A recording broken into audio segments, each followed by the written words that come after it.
Welcome. This service is provided by freeconferencecall.com. Please enter your access code followed by the pound or hash sign.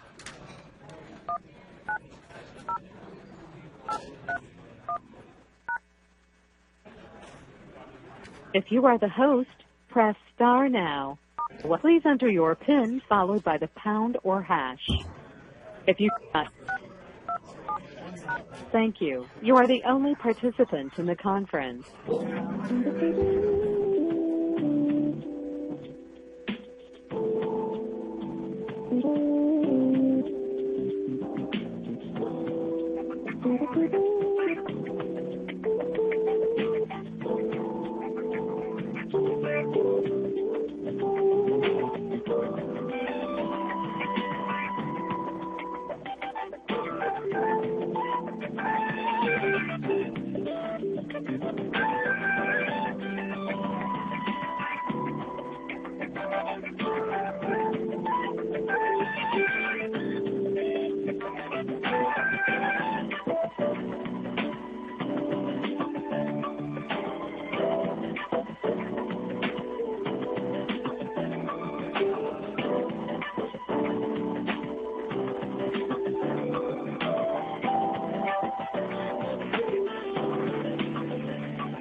Samantha, amp on phone.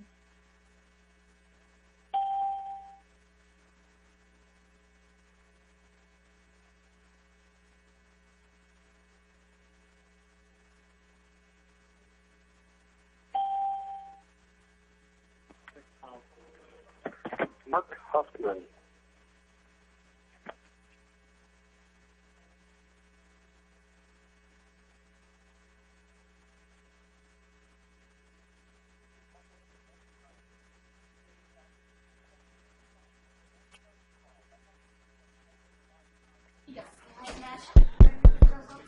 Excuse me, we will start momentarily. We just have a few technical difficulties, but as soon as we get everything resolved, we will get started.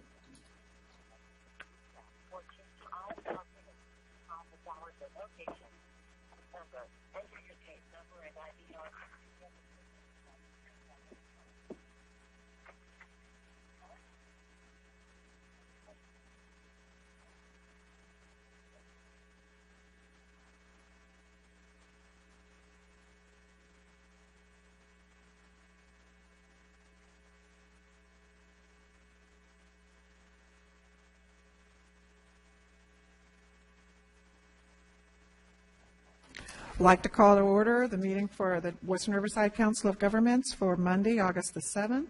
We'll start with roll call, please. Roll call is electronic. Everybody should be able to check in.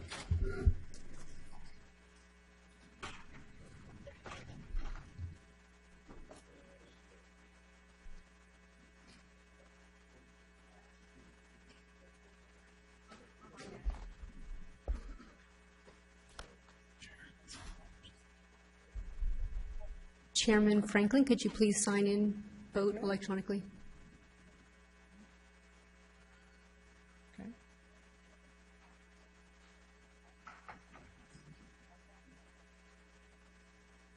My voting screen disappeared. We're not here.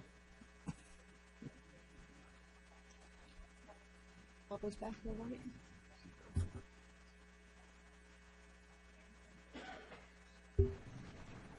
We haven't noted who's not here. So we're good to go. Okay, thank you. Next, we'll have the Pledge of Allegiance led by Councilmember Adam Rush from the City of Eastvale. Please stand.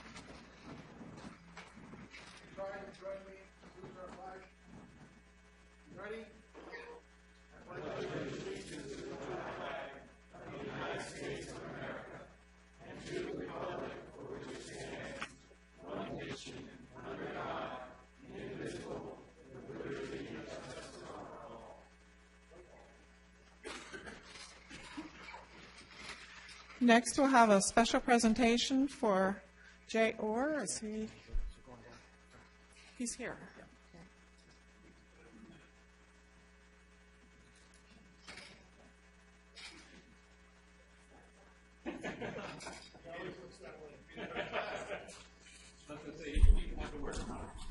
I had to find the tie and I had to make sure the jacket still fit.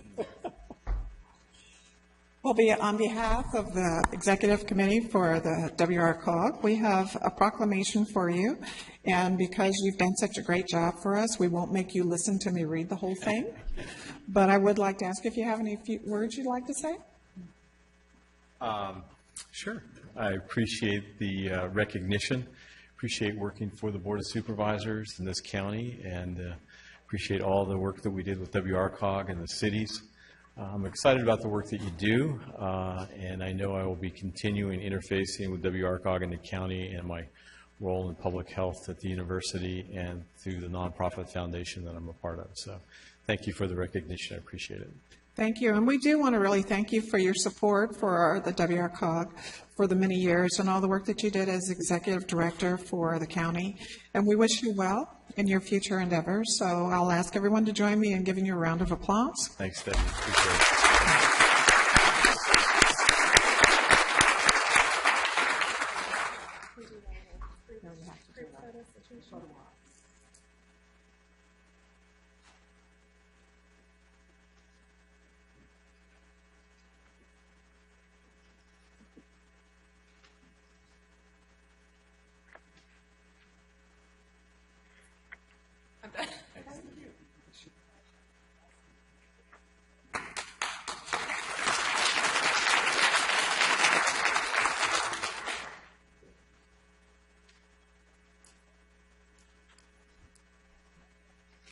Next, we'll have public comments on anything not on the agenda. We don't have any. We do have several people that have asked to speak on item number 6D. Due to the number of people that are requesting to speak, we are only going to be doing a 2-minute limit. So if you'll start working now on getting your comments ready, because we will cut it off at the end of 2 minutes. Thank you.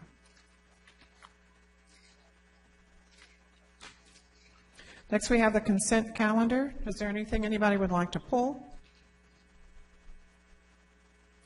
Seeing none, do we have a motion? We have a motion made by the City of Murrieta, seconded by the City of Paris. Please vote.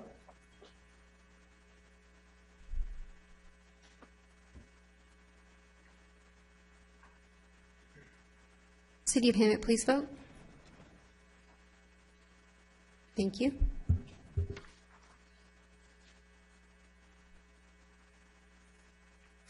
Motion passed 23-0. Now we'll go to our reports. Item number 1 is the PACE programs update. Crystal?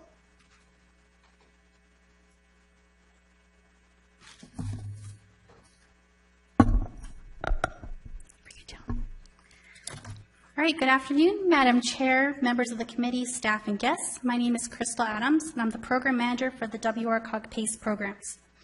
WRCOG's PACE programs provides financing on a range of energy-saving, renewable energy, and water-conserving improvements to property owners for both commercial and residential properties.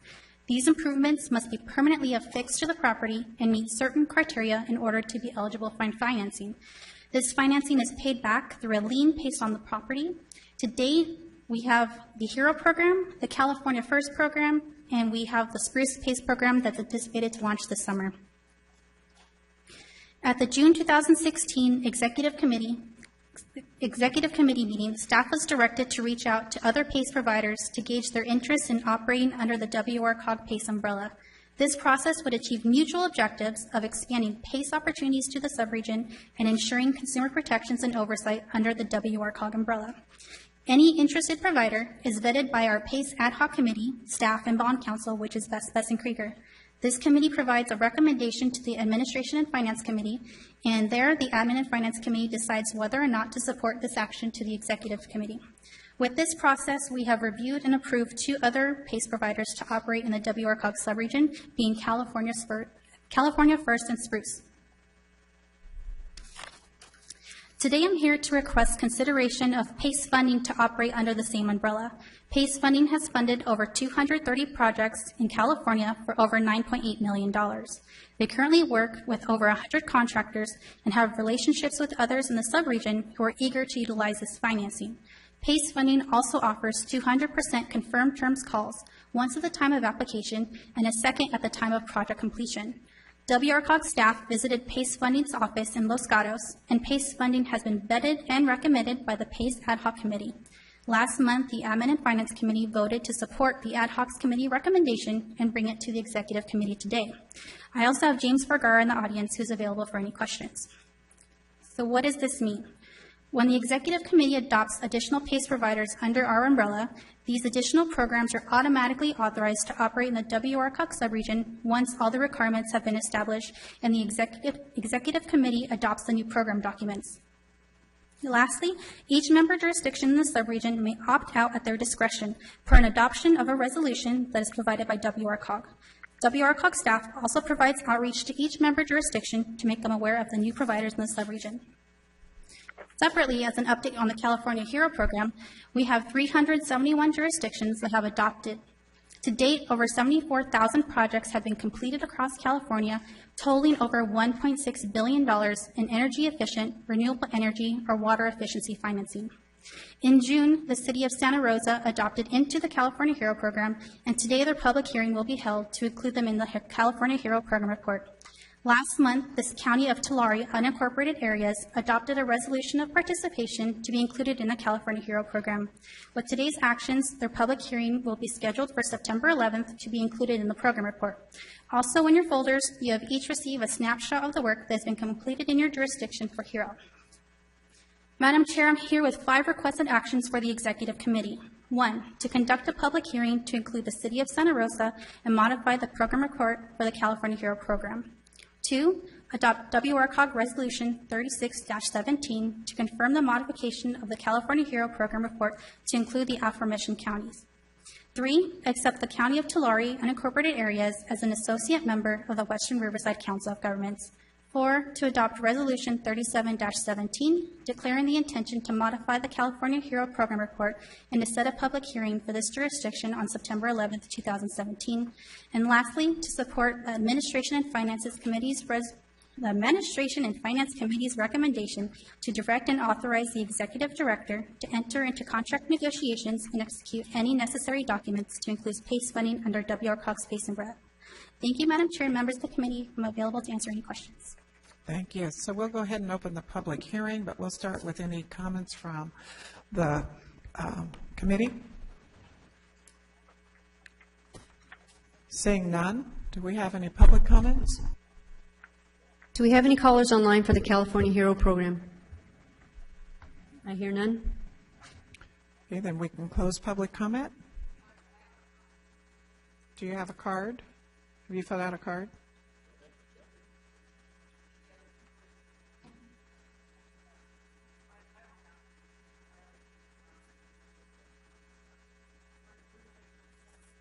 Up here. Thank you.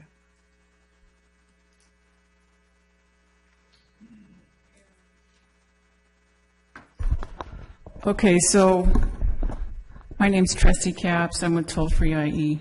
Very familiar with this issue in San Bernardino County. I know there's a class action lawsuit with 3 counties, LA, Riverside, and San Bernardino, regarding these hero loans, which are anything but what they sound like. What it does is tie up people's homes, and it's, I was just looking at this report online. Here you have, it says a total of 460,000 houses and 20,000 houses in Riverside County have been tied up under these loans. I see debt as a bad thing. I think these improvements are not good. I realize it's a cash cow for the county. I wonder how much money it's costing to resolve this class action lawsuit. I wonder how many people are aware that Riverside County is involved in a tri-county class action lawsuit. So I have not had a chance to review this whole agenda, but I absolutely oppose this HERO project. David Goldstein did an undercover investigation. People are being hoodwinked, and it's just wrong. In a lot, some of the interest rates are very high. It's people should do their due diligence, and if you're watching at home, do not get one of these HERO loans. There are cheaper ways to finance improvements on your homes. Thank you. Thank you. Do we have any other public comments?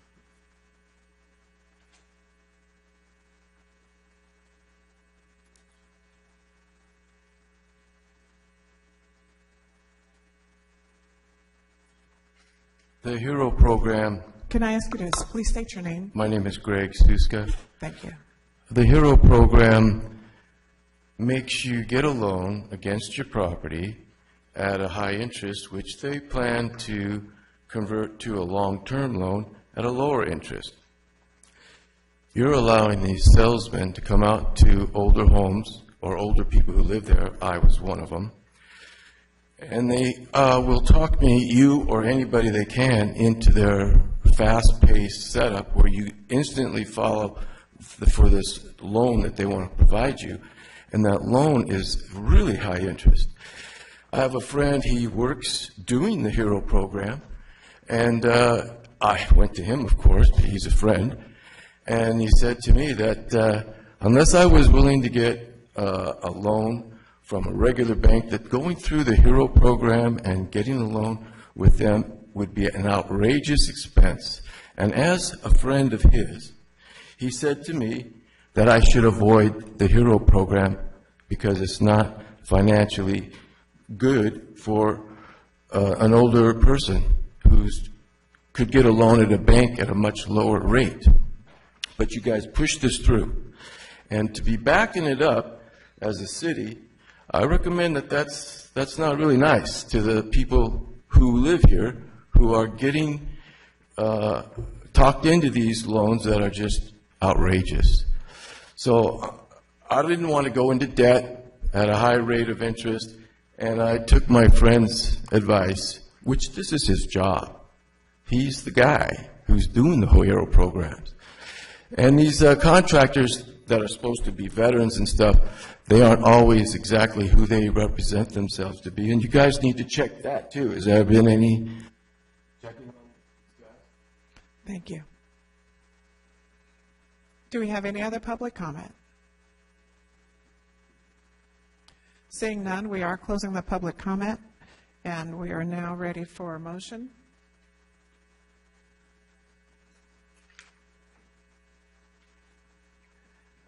Recommendations as presented by staff are being moved by the City of Lake Elsinore, seconded by the City of Murrieta. Please vote.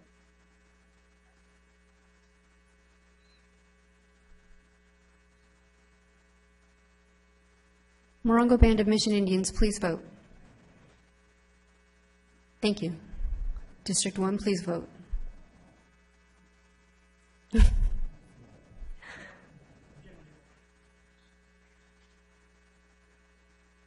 Thank you, sir. Motion passed, 22 yes, 1 abstention. Thank you. Item number 2 is report from the League of California Cities. Aaron?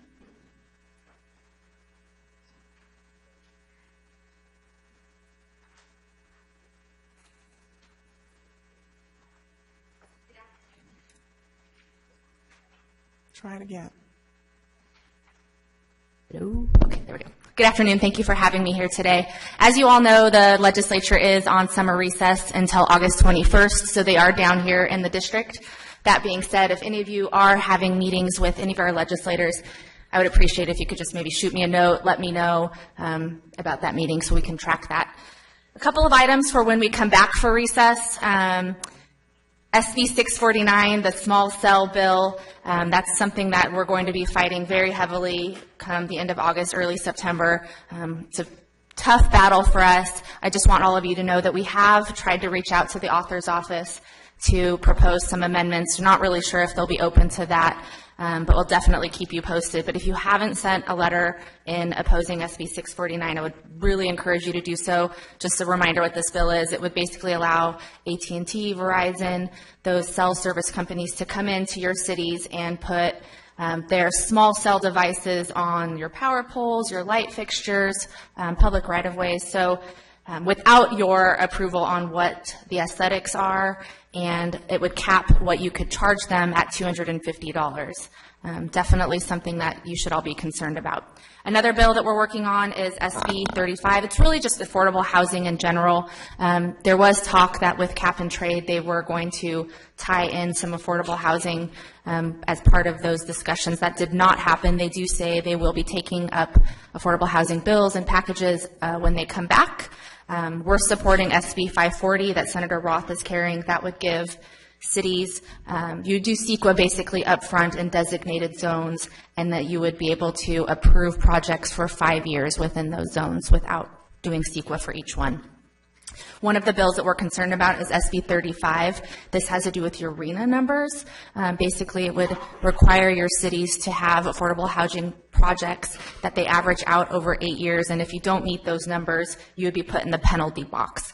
Originally, this bill was applied to all cities with 100,000 or more, or if your city was contiguous with one of those larger cities, or if you're contiguous with another city and you meet that 100,000 population threshold. The bill was amended right before recess, so basically it applies to all of our cities. So everybody needs to be looking at this bill. I know many of you are already opposed, but now all of you need to look at the bill. This one is the one that has a lot of the leadership support, so it's definitely difficult for us. Basically, you're going to have to either pay for these affordable housing units to get the numbers, or you're going to put it off to your developers. So you may want to talk to developers that are working with your cities as well and talk to them about looking at the bill. A couple other items. We have our annual conference coming up. We will be doing our breakfast as usual on the Friday of annual conference. That's September 15th. We'll be doing our elections for our division's executive committee for next year. And then October 9th, we have our annual golf tournament hosted by Morongo, so thank you. Make sure that all of you are coming out either to golf, or if not to golf, to come to our dinner. 2 webinars coming up, one webinar and 1 media training I wanted to note for you.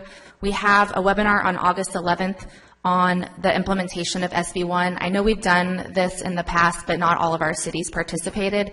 Somebody should be participating in this from every single one of your cities. It's very crucial that you understand the process for how the SB1 funds will be allocated, because all cities will be required to submit how you will be spending those funds. And if you don't do so within the appropriate timeline, which is very quick, you won't get your funds. So please, please, please take that back. August 11th is a webinar. Make sure your cities participate. And then just another one, there is a media training taking place on August 17th in Santa Ana. We held one of these a while back. I know some of you participated. It was a really good training that really prepared people for on-camera crisis communication. Santa Ana's not too far. We don't do these very often, so if any of you are interested, I definitely encourage you to sign up. You can sign up on our website under events on the calendar. Santa Ana, August 17th. With that, I'd be happy to take any questions, but thank you for having me, and just know that the end of August and early September will be pretty insane, so please read my emails and texts and take my phone calls. Thank you. Erin, you have an email going out on the times for the trainings and the webinar? Yeah, it's all available on our website, but I can get the calendar out. Okay, great. Thank you. Thanks. Do you have any questions for Erin? I will just note. Eastvale? Oh, sorry. Eastvale? Thank you, Erin. Thank you, Madam Chair. More just a comment. We had done a debrief with Assemblymember Cervantes on SB 649, yeah, too many of them. And the main aspect of feedback we received from her was that there were very few letters from constituents that were received. I know it's a highly technical issue. It's not from, and I don't fully understand all of it, to be quite honest, but from the layman's perspective, it's very complicated. So, we can put that in our hat for what it's worth. I think it would, if we can encourage our residents, if you're against it, I'm not going to assume everyone is, but if you are against it, they do look at those communications directly from constituents. We can holler and scream all we want, but that was just some of the feedback we received specifically from her. I think she said she received like maybe 12 or 13 opposition letters directly from residents, which, if that's true, is disappointing. So, I will note that the City of Eastvale does have kind of an action alert on their website for their residents. It's really good. I mean, if you guys want to all maybe look at that and maybe poach the idea, I think it's worth it. They're basically set up a letter that their residents can submit. They show them what to do, how to do it. It goes directly to the city. The city sends it up to Sacramento. And they even have the stop, SB 649, little stop sign like we had with AB 1250. So I think that's one way to get your residents to at least be engaged, the ones that are paying attention. Okay, thank you. City of Norco. Hi, Erin. Thanks for all the work you're doing. Appreciate it. We also had a briefing with Senator Roth's office and with Assemblywoman Cervantes. One of the things that bothered me, and maybe you can look into this, is when it first passed out of the Senate, it was said it would not cost any more than $100,000. And so in talking to his chief of staff, Senator Roth's chief of staff, I asked the question, so if the state of California is going to now oversee the permitting, essentially, of thousands and thousands and thousands of these cell sites, because it will go through Sacramento, why would it not cost $100,000? Because it goes through an entirely different track, is my understanding. And they're saying it won't cost $100,000. I mean, 2 people working in an office is going to cost you over $100,000. And I couldn't get an answer. And I, too, was disappointed with, and I like her, Assemblywoman Cervantes said she wasn't getting many letters, but I know for a fact we delivered a package of almost 60 letters just from the playing fields that were concerned. The youth groups in Norco. So I'm not sure if that's changed now or not, but anyway, if you could look into that 100,000, I'm very curious. What that means is that they voted on something that they shouldn't have voted on then. Unfortunately, with this, I will look into that for sure, but with this bill, it did get amended a few times, but they keep passing it on. A lot of the legislators are saying they support it just for sake of moving it on for discussion, but now it's in the opposite house. It's already made it through committees, and they've agreed to a lot of verbal amendments. I know that when Assemblywoman Cervantes was talking to the author in the last committee hearing, she said, she brought up the aesthetics for this, and they're like, oh, yes, we'll amend it to do that, but that's a verbal agreement, and until they do so, it's still the bill that's written. Yeah, so I was there, I think a lot of that's been happening with this bill. They changed the cap several times throughout the process. So what this bill actually is right at the moment isn't really the bill that was moving forward, but they keep saying they'll make it better, and that's partly why it keeps passing. What they agreed to on the aesthetics was within reason, right, per the company. So anyway, thank you very much. I'll look at the 100,000 though. Thank you. City of Menifee. Hi, Erin. I do have a question on the loss of the right-of-way on the light poles. There was an earlier company that contacted our city regarding if we get into a contract then that helps to negate that right-of-way loss. Is that true? Is that valid? Is that something we should look at? That's something you should look at. I know the city of Palm Springs actually just passed an emergency ordinance, which I have that if any of you want to see it. That's what they're saying. I would definitely encourage you to talk to your city attorneys about that. And, you know, this bill still could be amended. So I don't want to say yes or no for sure, but supposedly if you have an emergency ordinance where you're already in a contract, you should be okay. But I wouldn't. I'd say I'd take that with a grain of salt. Thank you. Okay. Any other questions or comments? Seeing none, thank you. All right, thank you. Just so you know, I'll be on vacation this Friday through October 24th, so I won't be reachable. August 21st. Oh, that would be a really long vacation. I wish. We were just checking to see. Yeah. Okay. Next, we'll have a presentation by the Southern California Edison representative regarding the time of use rates and the general rate case. That is Jeremy Goldman.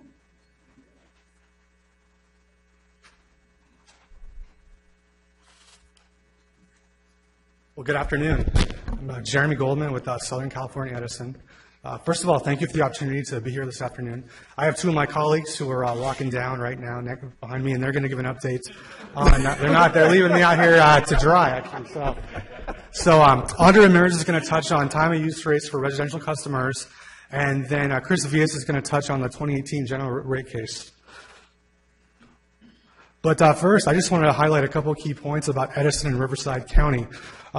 First of all, we're the largest taxpayer here in the county now, so as of the 2016-2017 fiscal year. Not sure if you knew that. That is a big number. Also, we're very active in the local communities we serve, providing grants to nonprofits, other local community groups. If you have any that might be interested, please let us know. Also, a number of our employees live out here in the Inland Empire and work at our different service centers. I highly recommend the Wildemar Service Center, LEED Platinum certified, our newest one. So if you're ever in the area, I'd like to come take a look, let me know. Some great energy saving options there. So with that, today we're going to touch on time of use rates and our general rate case. I hand it over to my colleague, Andre Ramirez. Thank you.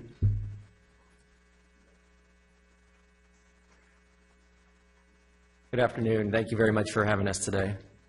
My name is Andre Ramirez. I'm a principal advisor in the Regulatory Affairs Group at Southern California Edison, specifically in our pricing group. And I'm going to be discussing, giving you an update on time of use rates. Specifically, we're going to be talking about residential customers, and that's the big project that is moving forward right now and the proposal, but also touch a little bit on non-residential customers as well. So back in 2012, the California Utilities Commission began looking into residential rates, and specifically they were responding to a lot of bill volatility from inland areas, and a lot of customer bills during summertime, as you might imagine, get very high, and Edison agreed. And so during that time, in 2015, a decision was put forth from the Utilities Commission and essentially did two things. One, it helped to reduce the number of tiers on the standard residential rate. At one point we had 5 tiers, now we're down to 2 plus a high usage surcharge. And then it also created a transition plan to move residential customers to time of use rates on a default basis. And default means that customers can always opt out, but the decision was to be able to move them on to time-based rates. Part of the reason for that was California is #1 in the U.S. in solar, as many of you know, and it's been dramatically increasing the power in recent years from large-scale solar products. So there's a lot of this online, as many of you know. This has really been driving down the cost to procure electricity during days like today when it's very, very bright, middle of the day, sunny. And California, essentially, with time use rates, wants to reflect that in pricing so that customers are aware of what those prices actually are, create more fairness, and create better price signals to start ushering in new technology as well. So some of the things that are going on is because, again, we have so much solar on the grid now, what it's doing is changing the times that were traditionally more expensive, and it's actually creating some of those times are actually some of the cheapest times now, when traditionally they were more expensive in the middle of the afternoon, especially during spring and winter months. So on the non-residential side, many of these customers, as you know, have been on time-based rates for the past few years on a mandatory basis. But the times that are going to be the more expensive times and the cheaper times will be shifting as a proposal SCE is made to reflect those updated costs that we're seeing on the system. All the utilities in California are doing this. It's backed by the independent system operator. And the important thing to note is that with this change and then the move of residential customers to time-based rates, Edison does not make any more money off of this. So this is something, again, that the actual amount of money coming to Edison does not change. It's just about how customers are paying and essentially who is paying at different times. So as far as residential bills go, we are going to be moving customers, 400,000 customers beginning in March, onto a pilot. And that's a fairly significant pilot. It's around 10% of our customers. And we're going to be testing a few things. One, we're going to test a new on-peak period. That's the more expensive period, between 4 and 9 p.m. And then another group of customers is going to be looking between the 5 p.m. and 8 p.m. time. And then the idea is to learn from those pilots, to figure out how customers are reacting, make some adjustments, and then for right now, the idea is that end of 2020, SCE would begin to move residential customers on our larger scale, again, on a default basis. And so there's a lot of work to be done before we do that, and one of the big things is a significant amount of education and outreach that will be in the marketplace to help inform and educate customers about the changes that will be made. And again, I wanted to just reiterate that this is a default. Customers will be defaulted, but anyone could always opt out. Also, when a customer calls SCE to set up service, the time-based rate would be a default, but they would still be able to move to any other rate options, including the tiered rate option that is out there today. And then you can see there some of the time periods, and these are in the slides that I believe we've handed out, or you can see up there. So one important thing, the goal for SCE on this project is to maintain customer satisfaction and customer acceptance of time of use rates. So we are fully on board with the state who wants to move residential customers to time-based rates. But with the option to opt out, we know that if customers don't like the time-based rates, they're going to opt out and then they may never come back. And so that reduces the opportunity to be sending those signals, those time-based, quote-unquote, accurate price signals to customers. And so the main thing we're looking to do to limit the impacts to customers, while some customers will see slightly higher bills, some will see slightly lower bills, is to maintain and moderate the impacts as much as possible. So all of that is in essentially the art of rate design, which is in the one of the big things that Edison is working hand in hand with the Utilities Commission and also consumer groups. So we want to make sure that this is not something that is going to be adversely impacting customers and creating hardships, especially in hot inland areas such as here. In fact, the state is actually under legal obligation to review how time of use rates are impacting customers in hot inland areas, specifically seniors and economically vulnerable customers. So those are studies that we're involved with right now and working at the Utilities Commission with consumer groups to make sure that that information is out there and everything's being evaluated. Again, I mentioned the bills. We're hoping to try and keep them as neutral as possible. Keep bills essentially as flat as possible to what they are today. A lot of customers will have bills that fluctuate maybe plus or minus $5 per month. But again, the opportunity is there for customers to save by giving them a signal every single day that they can use to adjust their bills versus today, you keep using. At the end of the month, you're already in those higher tiers. And so this gives an opportunity for customers, if they want to think about it on a daily basis. Important protections that are there. Customers will receive bill protection for the first 12 months. So that means that if you're on this rate and you would have paid more than on the old tiered rate system, you will essentially be reimbursed for that. And Edison is testing some of that right now to see how customers are reacting to that, to see if customers want to opt out or if they want to remain on a time-based rate. Customers that are on some limited programs, such as the medical baseline program, the state has decided that they're automatically exempt. Despite the fact that many of them could benefit from time-based rates, it's just the decision is made to exclude them. And again, a lot of customer education will be developed to communicate to those customers and others that may be eligible for that program. And again, some of the other protections, CARE, FARA, medical baseline programs, those are, CARE and FARA are income qualified programs. Those are going to be remaining intact. And in fact, there is a review right now to look at those to see specifically how at least the CARE program will be serving customers well when we do usher in time of use rates. Thank you very much for the time, and I would take any questions if, Madam Chair, if that's... Yes. Okay. We do have a couple of questions from District 1. Supervisor Jeffries. Thank you, Madam Chair. Just a couple of quick questions.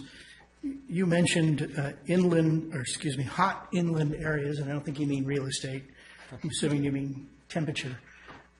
Many years ago, there was a dispute occurring in this county with Edison about the rate structure. Coachella Valley, the deserts were on a lower rate structure, and the rest of Riverside County was the same rate as Orange County, the coastal areas. Was that resolved, or are we still on the Orange County rate structure? I'd have to check specifically into that. The way these things work is that we have, I want to say 16 different climate zones, and those zones are determined by the California Energy Commission. And these things were determined probably 30 years ago, really to focus on energy efficiency and what type of insulation rating would be needed in certain areas. So I would say that some parts of Orange County might be bordering some parts of say, San Bernardino, Riverside County, possibly, and those might be in a certain climate zone that would be in a comparable area. But again, Coachella Valley is not, touching any of those areas. So I can follow up. So my point is, if we're being asked to endorse a new rate structure and we're in a rate zone that is unfair and penalizes the Inland Empire and treats it as a coastal community and therefore charges us higher rates because we're in a much, much hotter climate zone than the Orange County coastal areas, we shouldn't support anything that you're going to ask us to do until that issue is resolved. Absolutely. I mean, when we have to run our air conditioners in the western half of the county all night long because we're running 100, 113 degree temperatures in the summer, any rate structure you're going to implement is going to penalize us more than others. And so that should be resolved before you're asking us to endorse something that may actually harm us as you move us into this 4 to 9 or 5 to 8 time frame when we still have to run our air conditioners in Orange County is shutting theirs off if they even have any. So that's a point that I think needs to be resolved. Absolutely. And I do just want to give, if I have a moment to discuss how the baseline is set. It's essentially, within a climate region, you take the average amount of usage for all customers in that region. So to the extent customers in the inland areas have higher usage on average, they're going to receive a higher baseline, which means essentially the amount of usage that's priced at that first tier. And so to the extent that customers in the inland areas are using more, they are on average getting more of a baseline, while the coastal customers, they're using less on average. As a result, they don't have air conditioning or use it less, so they're receiving a smaller baseline, and that's something that the state has out there in law to try and balance that out. But one thing my question is, are we on the same tier as Orange County, or are we on the same tier as the Coachella Valley? So the tier structure is on an individual customer basis. Any of us right now might be on a different tier just because that's about usage. The tiers matter when you have a tier structure, you might have 500 kilowatt hours in your first tier, while someone in Orange County has 350 kilowatt hours in their first tier. So the structure is the same, but how it's actually valued is different due to the baseline constructs that are out there in California today. And again, that is to essentially balance out the bills from inland to coastal areas. And so that structure actually, I didn't get into it here, but the baseline structure to even out bills is still baked into these new time of use rates with, it's called a baseline credit. It's not a tier, but it's a baseline credit that is there. So for the first 500 kilowatt hours, let's say in an inland area, you would get a credit of, it might be 7 or 8 cents for those first 500 kilowatt hours, while someone on the coastal zone might get only 350 kilowatt hours times that first 8 cents. And again, so that's the way the consumer groups of PUC and others have decided that that's a good way to create that fairness created by the baseline structure into tier, into time of use rates. But I'm happy to follow up on that and discuss further. Okay. Yeah, we'd appreciate it if we could get some additional information later. Rick has some information to add to that. Oh, yes, in response to Supervisor Jeffries, several years ago, this issue was brought to the attention of the WRCOG during one of the rate case reviews, and that's when it came to our attention that we were lumped into the same climatological zone as Orange County, which doesn't make sense. That Newport Beach rarely runs their heating or their air conditioning compared to Inland Empire. And we did work with Edison, so the boundaries were changed. So the boundaries are now more climatologically accurate. At least with regard to the Orange County side, I'm not quite certain about whether or not our boundary also includes the Coachella Valley, but I'll go back and take a look and we'll get back to you. I'm happy to send those maps, and definitely there's no way, yes, coastal zones in here in one, but again, I think the maps would help to explain it. We also have a cities list to figure out what cities are in each zone. That would help as well. Okay, thank you. City of Corona? Thank you. From what I understand, part of how this is happening is because of the proliferation of solar and how it's dropping off later in the day now? Yes. Okay. That would be for the time periods changing. Right. That's across the state. Right, yes. because it used to be that, noon or whatever was the highest usage area. Noon to 6 is the current on-peak period today, where we propose it's 4 to 9 because of the abundance of solar, yes. And less light. Now, we recently installed one of the Nest thermostats, and that particular air conditioning unit does not have the cycling unit from Edison on it. But when we went to go turn it down the other day, it said, well, you can turn me down, but it's going to cost more. So, and we didn't sign up. I mean, there was probably fine print in the agreement that we signed, or that we signed up on. But is there some of that that's happening now through some of the technology that's out there? Yes, so that would be likely our peak time rebate program, where there could have been a rebate provided with the Nest. I know I have one myself, and it's part of that rebate. And specifically, it does say on the hot days, it'll say you're on a, whatever their marketing term is for a hot day. I believe you can still overwrite it, but that is then you lose the rebate. Well, you still have the rebate because you saved however much dollars on the capital, actually buying it. But does it change the rate, the action? The rate structure will always be the same, so I'd be happy to look at what they're saying or what that messaging might be as far as more expensive. Maybe they're saying, in general, if you're using more, it could be more expensive. But I'm happy to take a look at that. Okay. But again, that is one way to have the similar program without having to go install that device, as we're working with vendors and opening it up. Okay. It would be interesting to find that out, whether it actually does increase your actual cost, or whether it's just recommending not to do it. It would not change the cost. Everyone's on the same rate structure unless you've opted into a different structure, yeah. Which gets to where you're talking about trying to be neutral with this test, where you're going to make everybody basically whole. How is it that you're going to change a rate structure and it's only going to change somebody's monthly bill for $5 a month?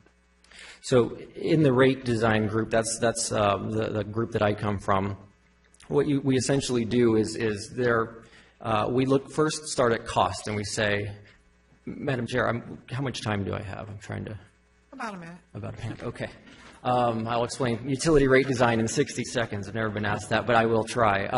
What we do is we look at, in a typical climate zone, we'll look at the customer bills by care and non-care and figure out what they are on the domestic tiered rate. Well, I guess the question really is, because we don't need to get into the rate calculation, but so it says for the first 12 months. So what happens after the first 12 months? So after the first 12 months, again, customers would receive, those customers that would receive a rebate or essentially be made whole. Right now we're testing some of that communication, and one of the things that I've seen is you should opt out, or there's an opportunity to opt out, or you only, over the past 12 months, you've only overpaid by $5 or $10, which is pretty negligible, and encourages them to take steps to change their behavior. But the customers, again, could opt out. They could remain on or choose another rate structure. And that's one thing that Edison is working on, is that we will have a menu of rate options, and the state wants us to do that as well. We want to be able to show customers that there are better options out there for you that could potentially save you money based on individual profiles and the way each and every one of us are using energy. So that's a big focus for us as well. Okay. It's just a complicated issue for end users. I mean, if we have trouble sometimes wrapping our mind around it, I can only imagine, somebody at home trying to figure out all the different rate structures. And that's why this is, again, it's going to take a few years, and we are working on a statewide marketing, education, and outreach plan with the state and many vendors to get this information appropriately. Okay, so do you have a program to go out to the public to get this information out? Right now, the information is on our website about the optional rates, but some of the proposals that I discussed here, the state has actually said, do not propose them until the end of the year. Okay. Okay, so for the city of Wildomar is next. Thank you for your presentation, and I think I was part of why I asked you guys to come out, or you came out here partly because I asked you guys to come out to our COG. And I'm on the Government Advisory Panel for Edison, the GAP Advisory Panel. You might ever get an invite for that. I encourage anyone to jump on that one. The Government Advisory Panel for Edison, basically they run this stuff by us ahead of time and tell us what they're thinking, and then we give them some input. And when this came up to the body there, I quickly said, well, what could I sign up for now that's like what you have or what you're going to be proposing? And that's the time of use rate. So I signed up for that a couple months ago. I've been using it for about 2 months, and it's basically, you know, it's done almost nothing to my bill other than allow me to do stuff at certain times to get stuff off the peak and onto the lower end. I would encourage all of us to look at that. You can switch to that peak billing now and get a better idea of how this all works, so that when your constituents are coming to you, we'll have a better idea of how to explain it to our constituents. So that's something I've done, and it works pretty well. And other than the fact that you're trying to figure out when you can do the laundry later at night and get it off peak and stuff like that, it helps. So thank you. Appreciate that. Okay, thank you. And we'll go on to your second speaker. Thank you very much.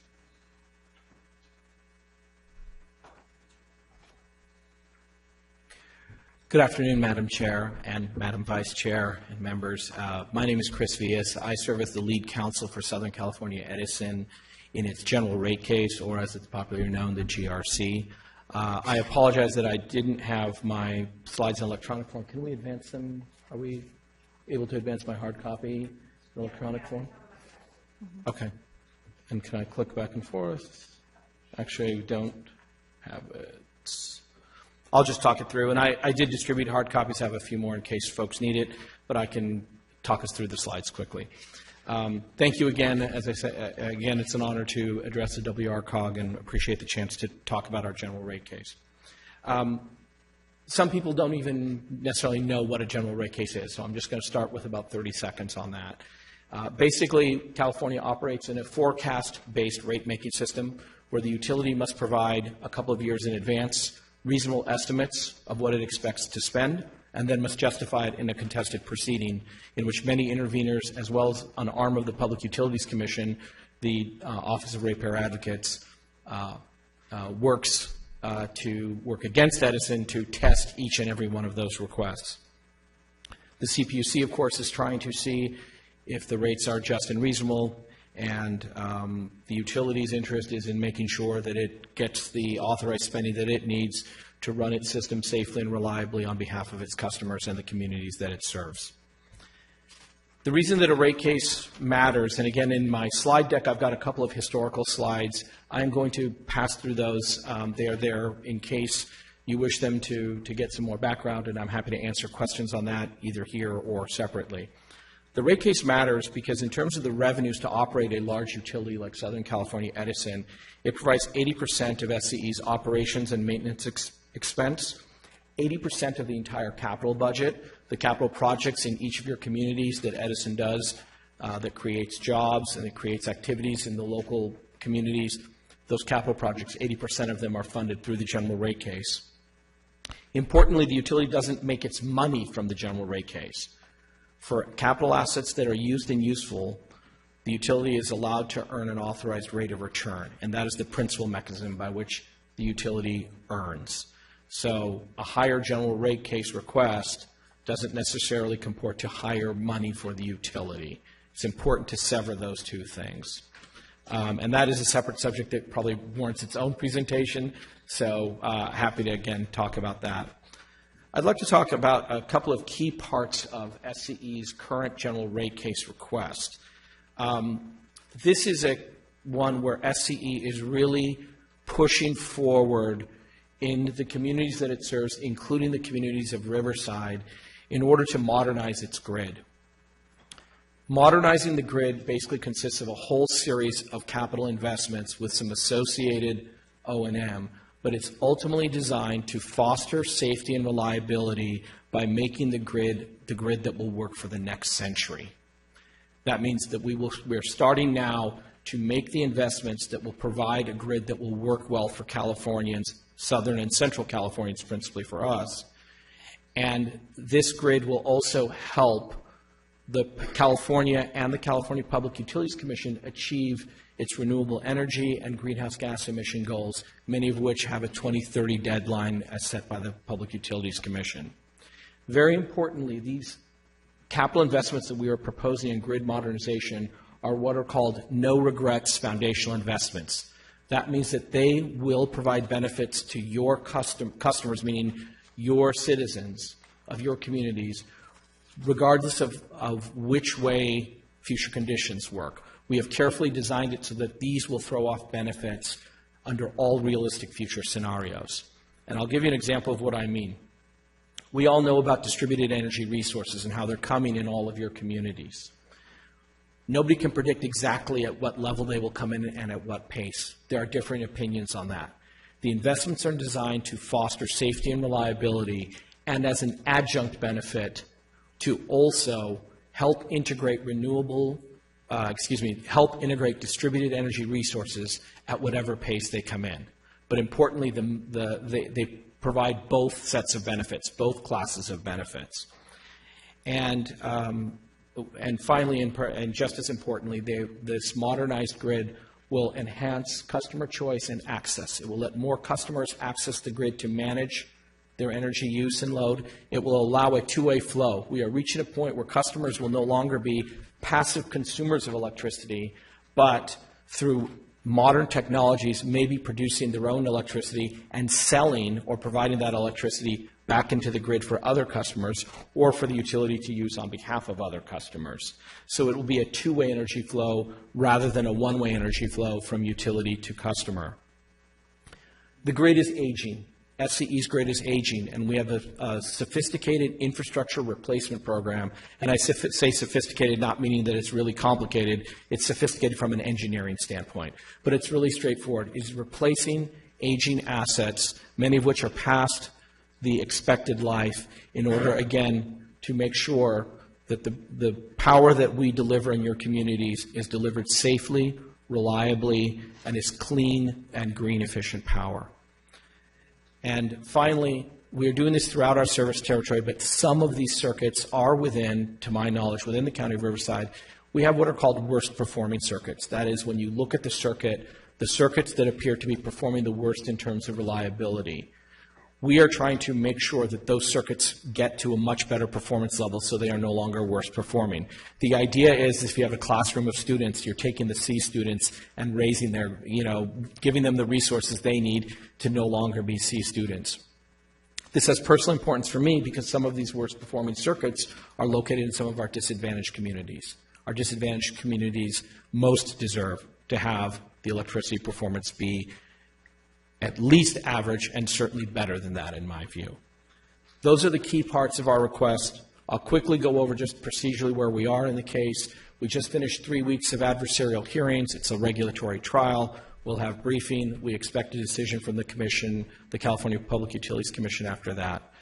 The important thing is we are trying to do the best we can on behalf of all Californians, and there's particular importance for the different cities in Riverside because of the different ways in which our investments will pay off for members of the communities in terms of the benefits that it will provide. These are benefits that are designed to be long-term benefits, to provide the right grid for your communities for the long term. And some of these are foundational investments, so it's the right grid for a long-term basis and not for the short term, in which case we could risk a stranded asset as a technology becomes outmoded. Thank you very much for your time, and I welcome any questions you may have. Okay, thank you. We have City of Calamasa.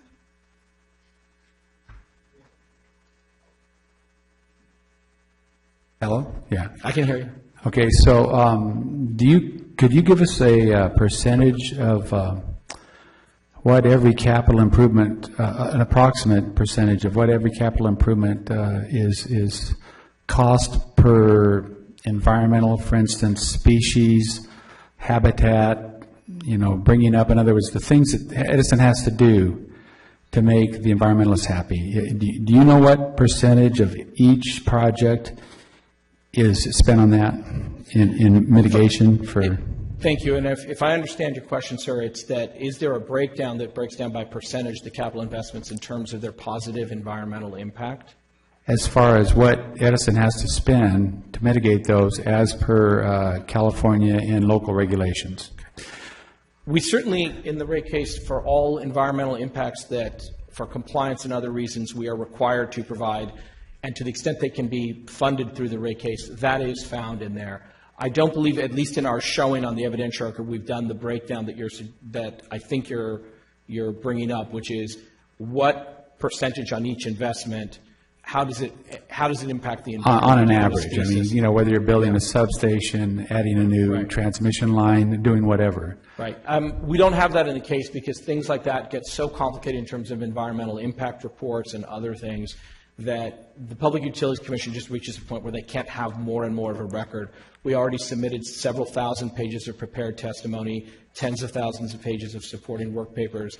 The other parties similarly provided that amount. We had 3 weeks of hearings. So I'd be happy to go take a look at that and get back to you. Yeah, because from what I understand, it's anywhere from 25 to 35%. It's huge. Yeah, I don't have an exact percentage, but obviously the environmental impacts of what we do and the environmental impacts of what we need to mitigate are of paramount importance to SCE in the communities that we serve.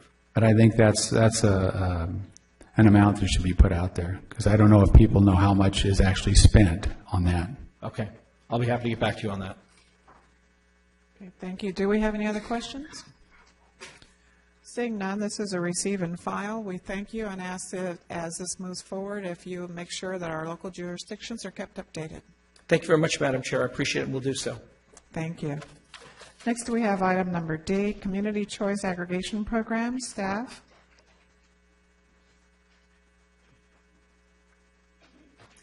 Thank you, Madam Chair, board members. Barbara Spoonauer, Director of CCA Development. I also have Jeff Fuller with the Energy Authority in the audience who will give a presentation as well alongside mine. I'm here today to provide you with an update on the work that WRCOG's been doing on the Community Choice Aggregation Program.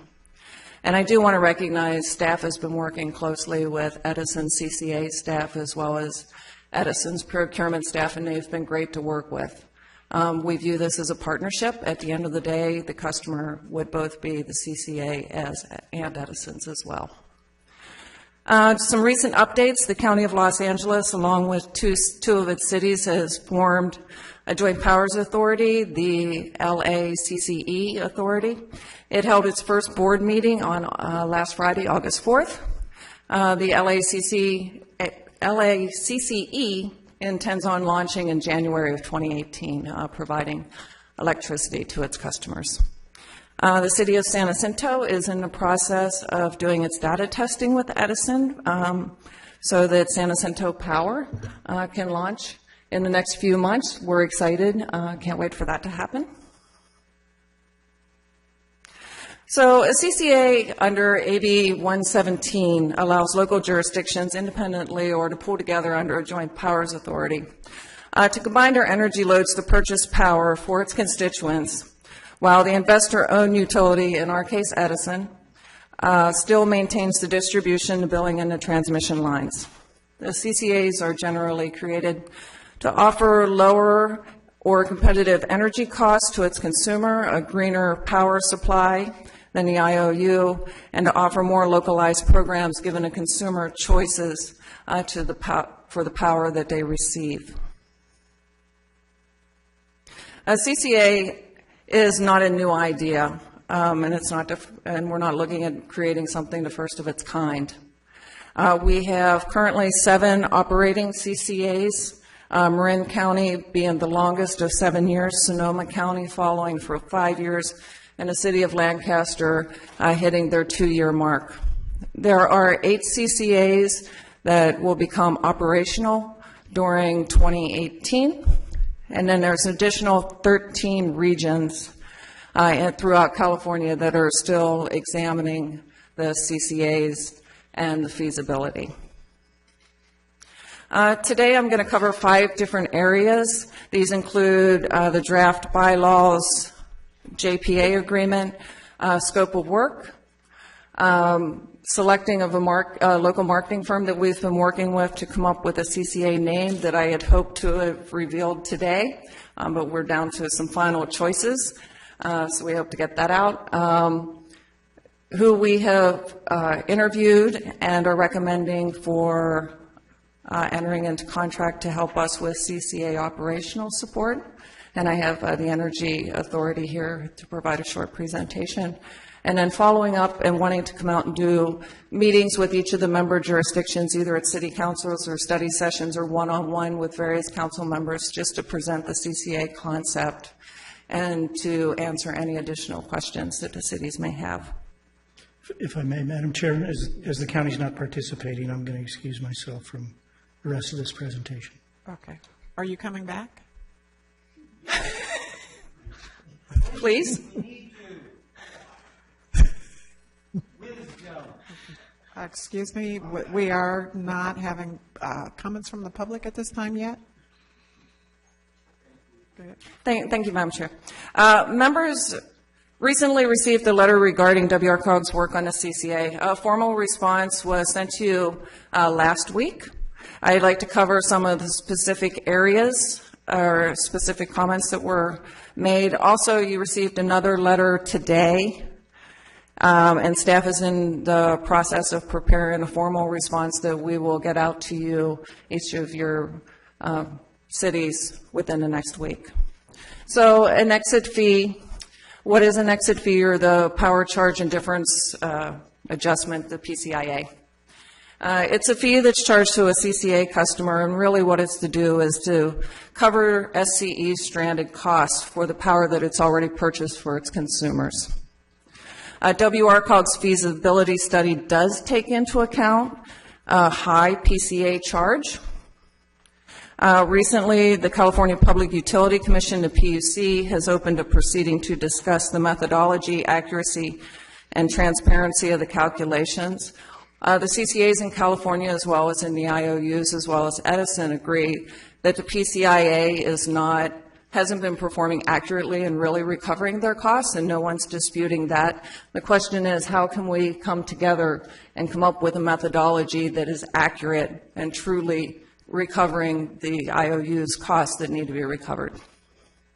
WRCOG is filed with the PUC to be a party to the proceeding, so we'll actively be following and participating in these proceedings.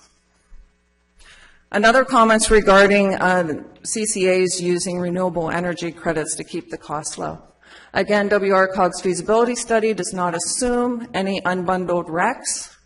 Thus, there's no impact to our savings that we have presented in our feasibility study. Another question is regarding the JPA does not protect the jurisdiction's general fund. The Joint Exercise Powers Act and a PUC state that you do not need to take the obligations and liabilities on unless you voluntarily assume those. We would not recommend that a CCA does that. And if a jurisdiction drops out, what are they going to be liable for? A jurisdiction can always withdraw from the CCA. It has not happened so far. Our recommendation is that a jurisdiction, if they wish to terminate, they would give notice and stipulate that the CCA does not purchase any additional power on behalf of its constituents. And then it would allow the existing contracts to expire, thus ending the members' obligations under the JPA. And I have Steve DeBond who can answer more questions about that.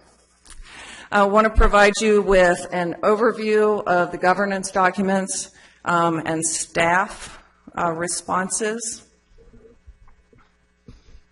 We received a number of comments and questions regarding the JPA and the bylaws documents that we distributed last month. Staff, along with legal, we prepared responses and presented these to the Admin and Finance Committee last month.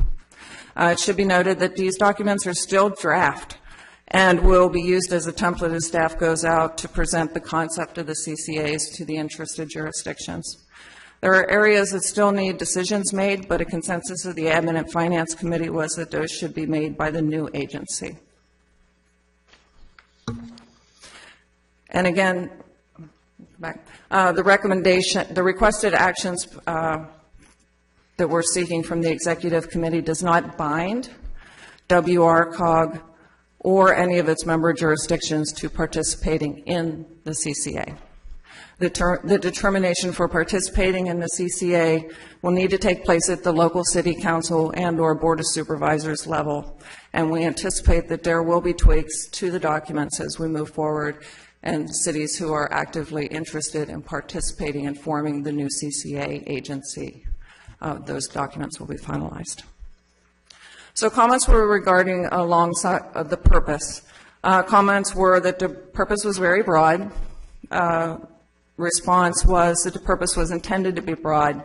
And really this was to allow flexibility and not to put the new CCA board in a position of where it would need to amend the JPA if there was a program that it wanted to implement close to years down the road. So it gave some flexibility for that new agency really to determine what its future is going to look like.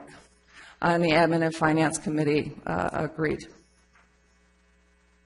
Initial participants, we did receive, since our JPA document doesn't distinguish between initial participants and future participants or future members, if we could look at that. Silicon Valley CCA does have a requirement where it calls out their initial participants, initial members, and then anyone subsequently coming in. A lot of that had to do with the fact that the CCA was gathering the initial members were putting their own money to help with the seed money to get that CCA up and running. We are not recommending that option, so we don't feel there is a need to have a distinguishing between the initial participants or new members coming on after. However, if the board or the new CCA would like to have that distinguishing factor, we can. Initial funding, is there a cost to the jurisdiction to join or participate? No. However, there is language in the document that would allow the CCA board to charge membership dues if it decided to in the future. Continuing liability, again, I have Steve DuPont sitting over there. Withdrawing from the CCA without penalties, and how are the members shielded from the liability?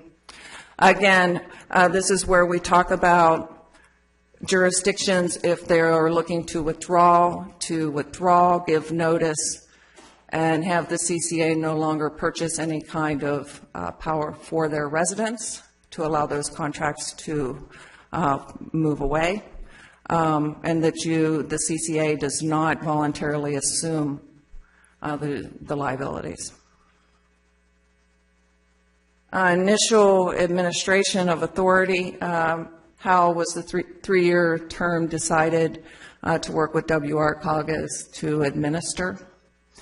We used the three-year term is modeled after the agreement that WRCOG has to administer the RCHCA. We believe the 3 years is a sufficient amount of time for the CCA to get up and running on its own and then be able to make its own determinations past that point. However, if the new agency decides that it wants to sever ties sooner than the 3 years, it will have that ability as well. The bylaws, again, the bylaws went back to the bylaws were light on details. Again, responses were, they were really designed this way so that they could be filled in and giving flexibility to the new agency so they can come in and make the CCA agency what they wanted to make. An overview of the scope of services that would be between WRCOG and the CCA.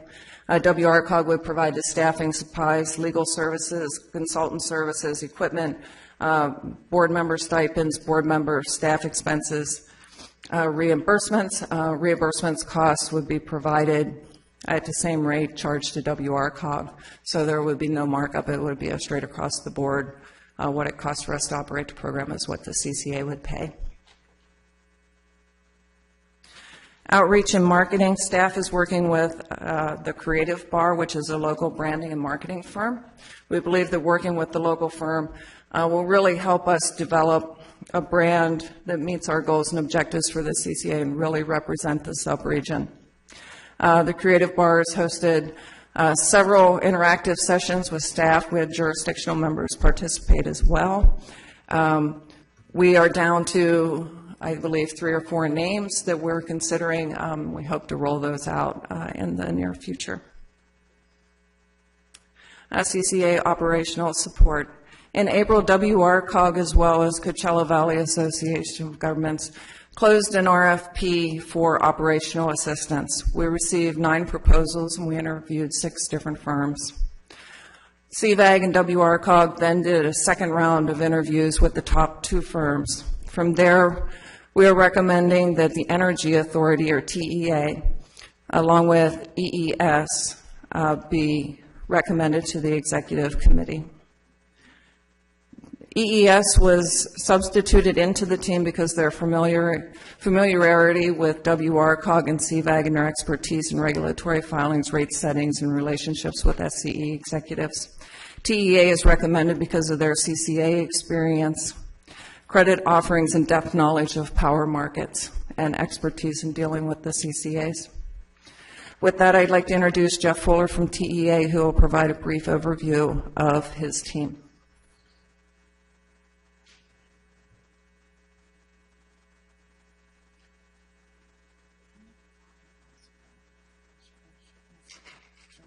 Good afternoon, and thank you.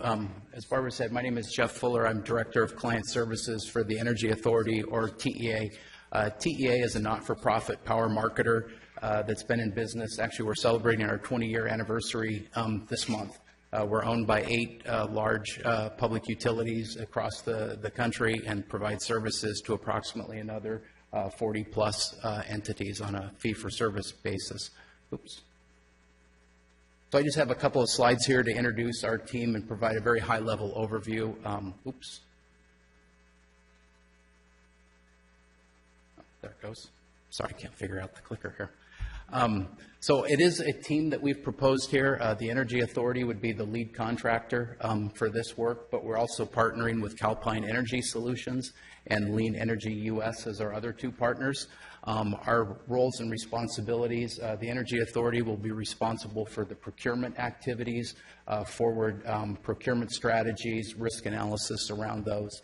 Calpine Energy Solutions will be responsible for the data management and the retail billing services, and Lean Energy will provide services, consulting advisory services on the front end to help during the formation and help with some of the project management. They've helped with several CCAs here in the state of California. This is actually the 3rd time that TEA and Calpine have worked together, and the 2nd time that the 3 of us have worked together. The 3 organizations partnered here this past year with Redwood Coast Energy Authority up in Humboldt County to launch that CCA in May of this year. And then TEA and Calpine are also currently working with the city of Solana Beach down in San Diego County to help them launch their CCA. One of the key attributes of our proposal is we are proposing to offer a credit solution as part of the proposal, and there are several attributes to that. One is that we will defer all consulting costs until after program launch, so any activities that are going on prior to program launch, we will accrue those expenses, but they would not actually be invoiced and billed until after the program launched. The other thing, and probably the most significant element of this, is that TEA is proposing to use its credit and contracts to do the initial procurement activities. So we would go out and TEA already has contracts in place with wholesale market participants. So we would use those credit facilities, those contractual arrangements to contract for the initial power supplies on behalf of WRCOG. So that when the counterparties are looking to the creditworthiness, they'll be looking to us. The other key element of that is after launch, there'll be approximately 60 days before revenues begin to actually come into the CCA, but invoices will need to be paid. The California Independent System Operator will start sending invoices 1 week after launch. Other counterparties will be issuing invoices on a monthly. TEA will cover those initial invoices. We'll also maintain the credit relationship with the California Independent System Operator. And there's also a $100,000 requirement that the California Public Utility Commission requires that will also be covered as part of our proposal team.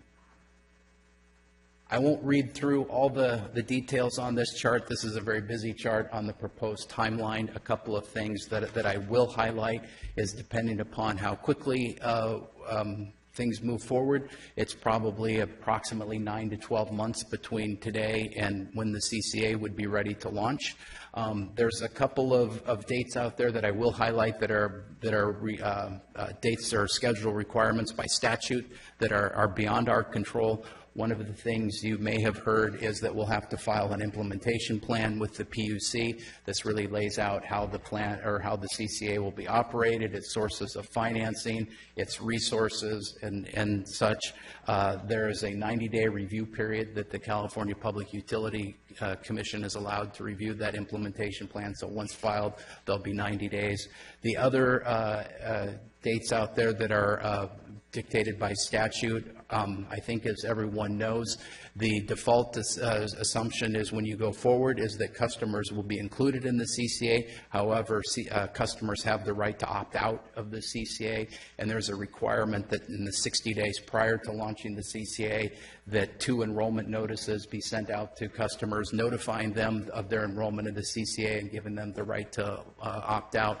And then there's a requirement that 60 days after program launch that there be 2 more enrollment notices sent out. That just provides a high-level overview, and with that, I appreciate the opportunity and consideration of our proposal. Thank you. Thank you.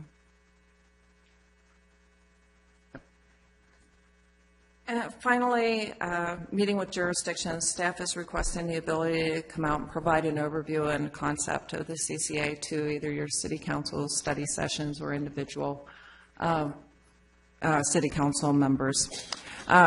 Staff recently provided a presentation to the City of Eastvale City Council. We are being calendared to present at Western Municipal Water District's board meeting, and the City of Norco has requested a presentation, so we are working on that.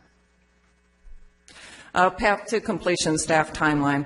Staff's put together an initial timeline, but there's still ways to go before CCA is launched where it's actually providing energy to the customers. Again, this process will go as fast or as slow as the member jurisdictions wish to. It's not anticipated that the CCA board will launch with all 13 eligible jurisdictions, but maybe 5 or 6 jurisdictions depending on energy loads that are comfortable with moving forward. Jurisdictions will have the ability to join the CCA agency after it is formed. This is not a one-time only get in now. Jurisdictions don't ever have to join the CCA. That is completely left at the local jurisdiction. Again, today's actions for the Executive Committee do not bind WRCOG and or its member jurisdictions from participating in the CCA. Since the CCA will actually be a separate agency. Madam Chair, I do have one correction to our requested action, which is to split requested action number 3 into 2. And this is, we want it to actually say direct and authorize the executive director to negotiate and enter into an agreement with the Energy Authority to provide CCA operational support. Recently, in the recent correspondence that you had received, there was an issue brought up regarding conflict of interest. While we believe we have a clear divide since EES has done our feasibility study, and we would like them to continue work. We do feel it's prudent that we do have, direct the executive director to negotiate an agreement with EES for rate setting and PUC/regulatory services as described, and direct legal counsel to submit a request for an opinion from the FPPC regarding conflict of interest concerns with said contract. So we just want to cover all of our bases. While we believe there is a clear line, we just want to reach out to the experts, make sure we're all online for that. And that concludes my presentation, Madam Chair, and I'm happy to answer any questions. Okay, just for clarification, a couple of things that you talked about, the JPA and the bylaws documents are only templates and they are not binding as set? Correct. And if the board approves the actions that you've recommended, that does not bind any jurisdiction to join or not join today. This Correct. just allows for the process to move forward. Correct. As Jeff alluded to in the timetable there, and as well as in the staff report, there's about 100 different things that different pieces that still need to occur. This is the next step in moving with all of those multiple pieces. Right, but if any agency votes in favor of moving forward, they are not binding their agency Correct. to be a member. Correct. That has to take place at the local level with the local city council or board of supervisors to actually join the JPA and actually adopt the ordinance of participation. Okay. Okay, thank you. We do have City of Hemet.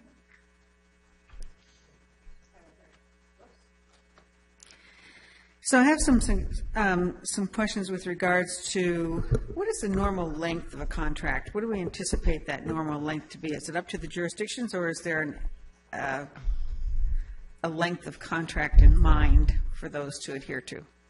Are you referring to energy contracts? Yes. I think that would be a determination of the CCA agency. Staff would bring forward as working with TEA. There is statute, SB 350 says that 60% of all contracts have to be long-term contracts, so 10 plus years or more. So that is actually a state law. Okay. So that would be factored in. I think from the initial get-go, and maybe Jeff would like to speak to that, is that we would have short-term getting us going, you know, getting that cheaper rate so that we can build the reserves to build our credit worthiness as we move forward. So another, and maybe these are just questions that, you know, certain jurisdictions want to ask, but certainly one that's important. I feel as important as the cost to withdraw being unknown, but it's a significant issue. You know, the financial burdens that may occur to those jurisdictions if one withdraws from the JPA, and whether or not ensuring that the ratepayers of the remaining member agencies aren't negatively impacted by those jurisdictions that chose to withdraw. So those are certainly some things that we worry about. Certainly, and I don't disagree with your concerns. I think in talking to legal, the recommendation is that if a member wants to withdraw, that it gives its notice within, you know, the bylaws and within the operating procedures for that agency. It is clearly defined that once a termination is given, that CCA is not purchasing any more contracts for those, you know, for that load, and so that it allows it to run out so that you can get to the end and not have any liability at the end, even though you may be in the CCA, you're just not active. Thank you. Okay, do we have any other questions from the board? Calamesa? Yeah, Barbara, I listened to Mr. Fuller over there, and I have to admit I didn't understand one of the words he told me. And they were all fine words, and I'm sure they're in the dictionary. And I thought I was actually a pretty smart person, but I feel dumb right now. I really do. And I kind of came to the conclusion that there was just a whole lot more people in cubicles doing a whole lot of paperwork, filling out ordinances coming from up high somewhere in the place called Sacramento or wherever else. And they really weren't going to do anything to make it any cheaper or more efficient to bring electrons into our homes. You know, we talked to the Edison, I asked him earlier, the Edison gentleman that is supposed to go out and represent this big idea of general rate plan, and he didn't have any idea what one of the largest factors in the cost of that is. You know, we're talking about 4 or 5% here, yet we have our monopoly, the Southern California Edison, spending maybe 1/3 of every dollar they put into a project based upon what one group, small group of environmentalists push to an extreme. Now, I guarantee us Calamasa is not going to go for this, but I think creating this thing is just one more monster, one more worldly monster that won't really affect any amount of competition, that will bring down our already almost the highest in the nation electrical rates. And I would ask my fellow directors to think very, very seriously about this. And I would also like to commend the people who came here today for being civil. And when you say the things that are on your mind, do it in a civil way, and sometimes things get changed. Thank you. City of Harupa Valley. I just wanted to ask, oops, sorry. I'd like to make a comment, but I'd prefer to wait till after public comments, if that's okay. Okay. Do we have any other comments from the board? City of Corona? I just want to apologize. I do need to leave, and we would, Corona has our own power, so our own power company, so I just wanted to, I would be abstaining anyway. Okay. Any other comments? Seeing none, then hang close, because we do have several comments from the public. So we'll start with Jean Ensley Rossetier, who will be followed by Patrice Limes, I think. And then the person after her will be Mike Rossetier. And you have 2 minutes. All speakers have 2 minutes. Thank you. Thank you, Madam Chair, and all the city officials and board that are here. I'm sorry Edison left, because Edison hasn't increased a reasonable baseline rate since the 1976 Iran oil embargoes. This just came to my attention, so unfortunately I haven't had time to read through everything. However, I have researched, and I urge everyone to Google Agenda 21 and Agenda 2030. Renewable energy is a giant boondoggle.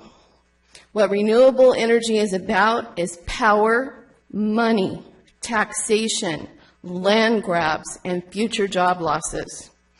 Government control of any utility is a socialist-style form of government. We are not a socialist nation. Your plan will grow government agencies and increase taxes exponentially. The people cannot afford it.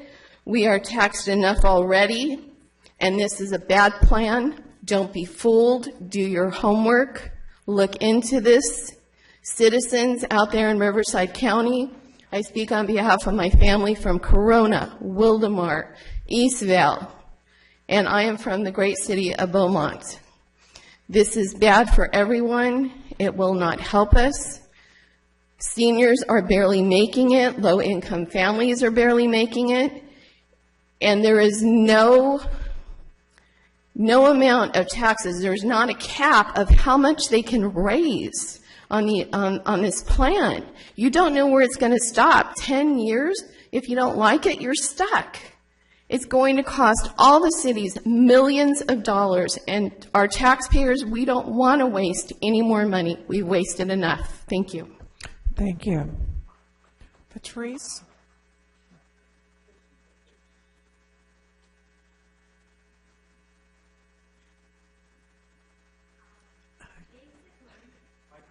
Is this on? Yes. Thank you.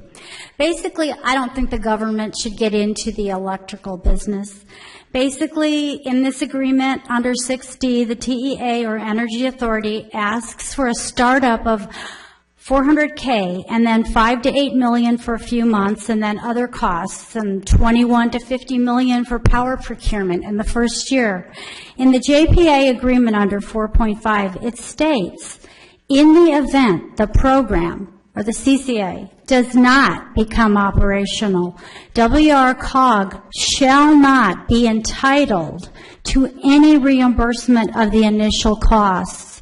So 400K plus 5 to 8 million plus 21 to 50 million, a total cost of 58.4 per year, maybe, who knows. We cannot afford this.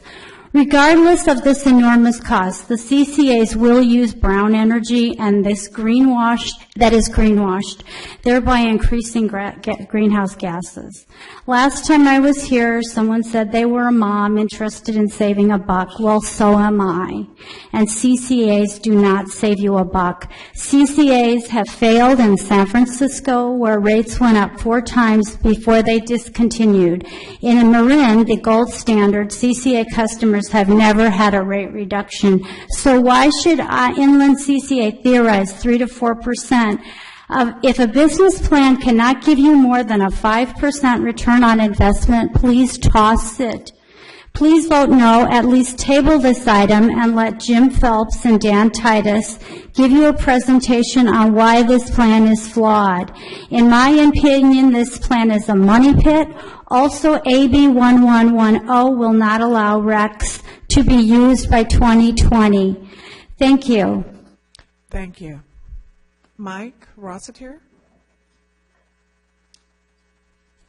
After Mike, we'll have Dr. Newman, followed by Greg Suska.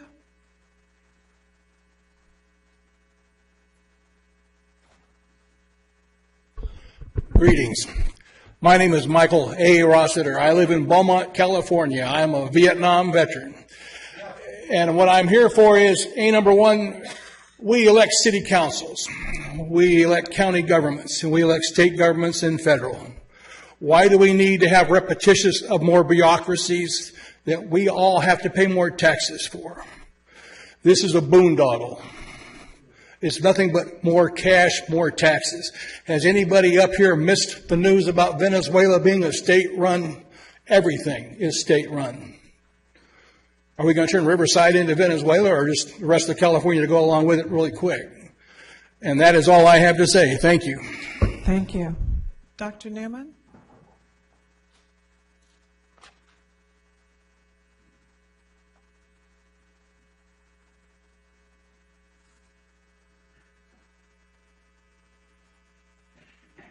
Madam Chair, before I begin my 2 minutes, I would like to say that the supervisor right over there inquired about the matter of the, you started my time, and I do not appreciate that, because he asked a relevant question.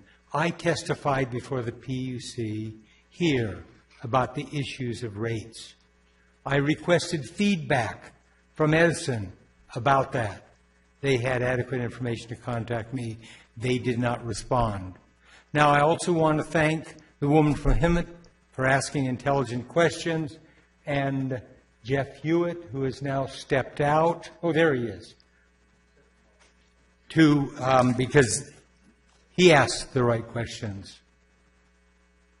This is, as you know, a shadow government. It's not part of our original Constitution.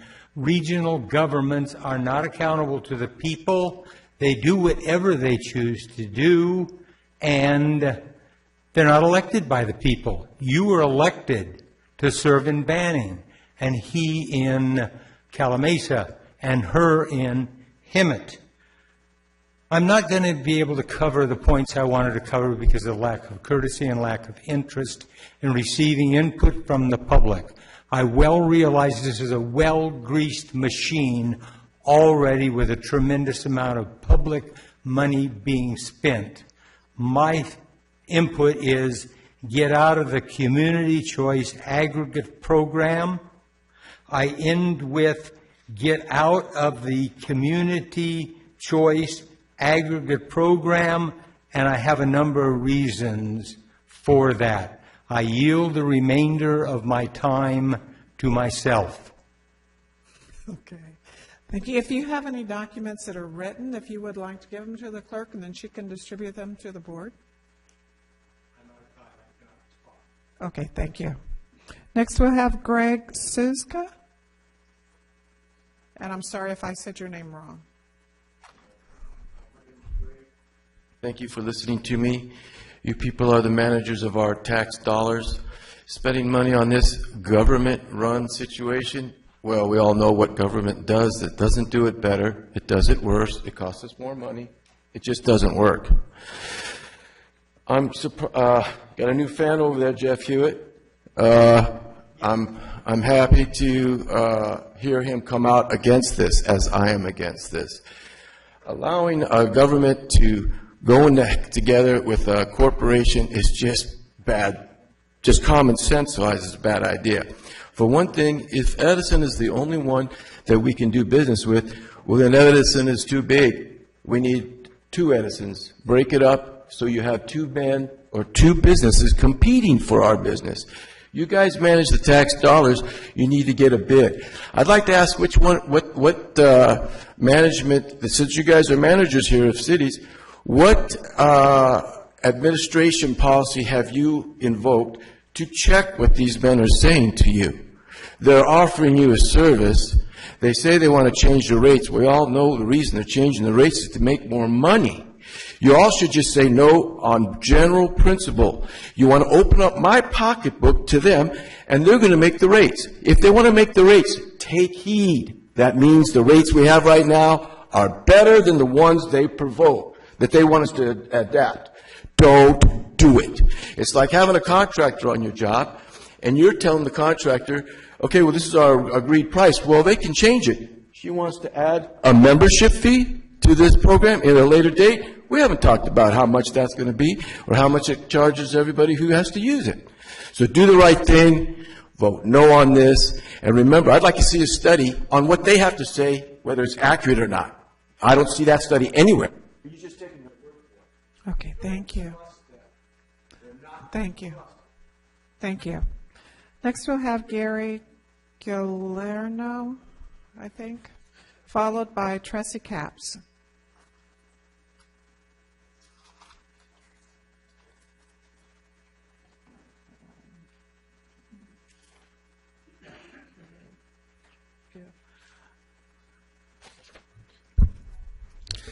You guys already started my time. Can you put it back to 2 minutes, please? It'll start. No, it's already lost 10 seconds when I already walked up here. She's resetting it. Okay, thank you. Good afternoon, Riverside Parliament. What we are doing here today is we are voting to create a new unelected bureaucracy that does not currently exist. That means we are growing the size of our government. That means we, the taxpayers, are going to be responsible for more salaries, more paid vacations, more pensions. Now, I have been to a few different CCA meetings, and every meeting has had the same thing in common. Never one time have I been to one of these meetings where someone from Southern California Edison walked up here and defended their business model. We are being told we need community choice aggregation because it will give us more choice. Yet the very entity that will be most affected by this never shows up to convince you otherwise, because they are in on this. Those men that came up here earlier, they are charlatans. They are liars. They told us that our rates are going down. We are the most expensive in the country. They are lying to us. What is happening is our government is nationalizing our energy sector, and they are using the public utilities as the conduits. Now, the real reason why we are seeing this is because there's this psychopath in Sacramento named Kevin De Leon. He is currently pushing a bill called SB 100. SB 100 will force all of California to rely exclusively on renewable energy by 2045. He is literally trying to criminalize electricity. Now, if it's up to the citizenry and the private sector, we will never achieve 100% renewable power, which is why CCA is being forced down our throats. Because the government CCA is going to make sure we ban electricity. And when that happens, California becomes Venezuela. And let's be real, we live under a tyrannical and corrupt government. The government wants control of our energy because it wants to control the populace. People like me, people who go to these meetings, can be shut down at the will of the government. Have you ever heard of smart meters, smart locks? What do you think those are for? It's for the dissidents. Say no to this tyranny. No on CCA. Thank you. Thank you. Okay, we have trustee Capps.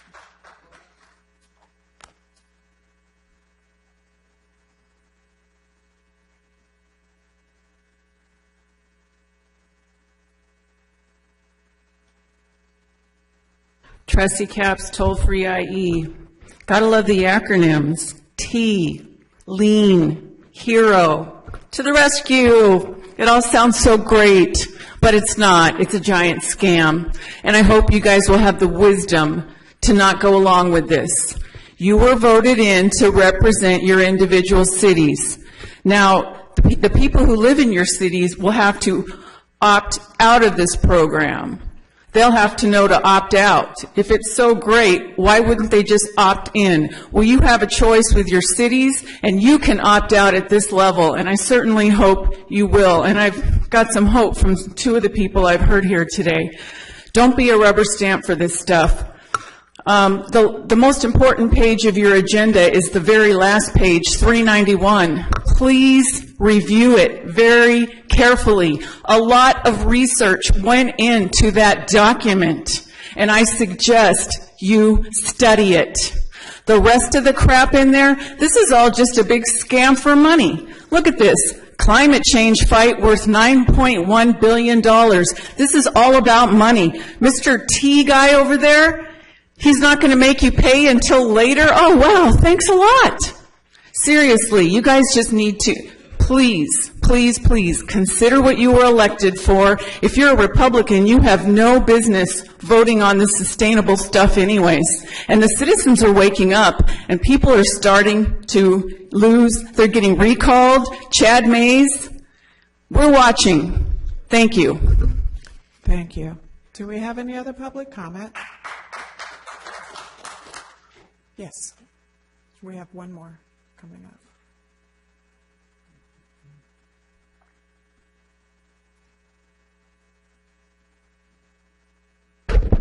Good afternoon, Rosario Avila.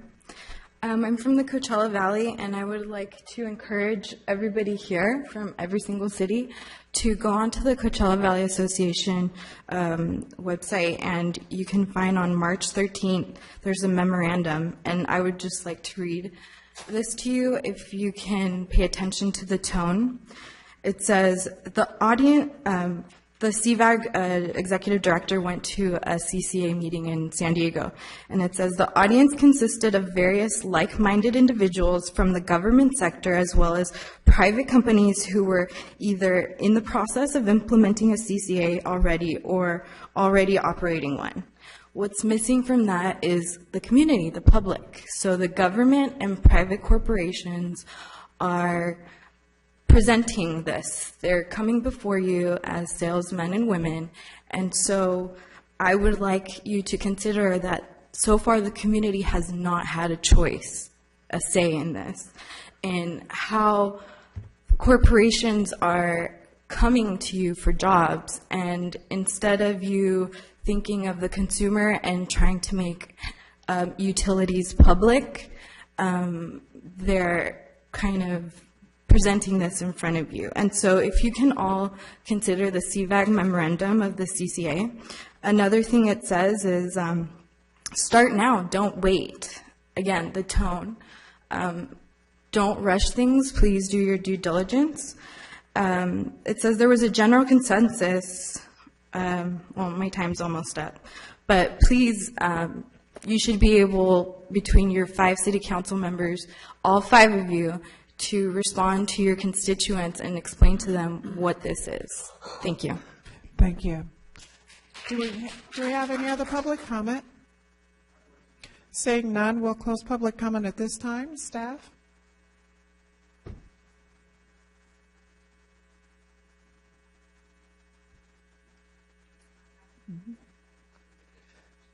Okay, we do have several in the queue, and I'm not sure, did Harupa Valley want to speak at this point?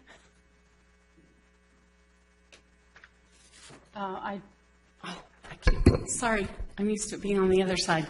I'd rather wait till we're getting closer to ready to vote. I just want to make a statement. Okay. Does Calamasa have another comment?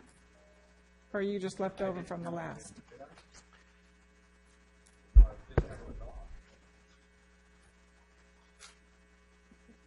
I think you know where I stand on it, so. Okay, your thing was still up. Okay. Oh, City of Corona I took can't off. handle this high-tech stuff. Okay, Temecula? Here I am. I'm down here, and I'm sitting here kind of low. I do have just a few comments, and first, thank you to the speakers who came to speak, and I remember when this issue was on the agenda last time, a couple of months ago, there were several speakers, and I said something then, and I'm going to echo it again now. I'm not real certain that we're communicating very well here, because I'm hearing things from the speakers that have nothing to do with the issue at hand on the agenda today. This doesn't have anything to do with renewable energy. We're not promoting renewable energy. We're not taxing anybody. I'll just start with just a few comments. This enables the cities, if they want to.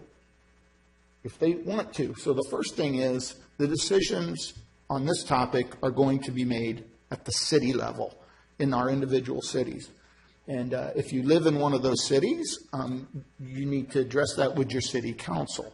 So, Excuse me, if we have comments from the public, when the board is speaking, we will have to remove the audience so we can conduct business professionally. Thank you. Excuse me. Okay, I think, officers, can we have her removed? 2 minutes? Officer? I don't need to watch this. You people are ridiculous. Okay, thank you. may I continue, Madam Chair? Yes, please. This is an organization that, should the cities want to partake, will enable them to buy electricity on the spot market that would be lower than the current rates that they're paying with Edison. Now, Edison buys their electricity on the spot market as well, so they do the same thing. The way that and they do the same thing, and then they sell it to you for more. That's what they do. They're a for-profit company. So, in one sense, Edison is going to charge as much as they can, but in this case, the cities, if they choose to participate, are going to be able to buy electricity cheaper than what they're purchasing it from Edison, and pass those savings on to their constituents, again, if they choose to do it. Also, if I understand that if there's a desire, the people can revert back to the Edison rates. That's correct. Correct. Right. So you can do this, and if you don't like it, you can go back to Edison. It's really the risk is very minimal. In fact, this type of situation is only bad if the Edison rates go down. So you're going to be buying, in essence, let's say a city chooses to do this, set up this aggregation and buys electricity on the spot market, and it's cheaper than what Edison is providing it for.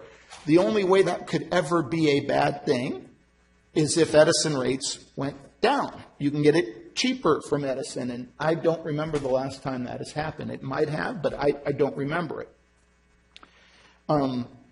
In relation to, I keep hearing about the taxpayers don't have a say, et cetera. Forgive me for being redundant, but again, this decision, why we may decide it here as willing participants of WRCOG, and every city here is a willing participant, this decision is made at the city level. I fully respect some of the governments here will not participate in it, and some might. I don't know if Temecula will participate in it. But let me give you just a brief example, We have a new specific plan in Temecula that will bring 1,500 units if it's approved, called Altair.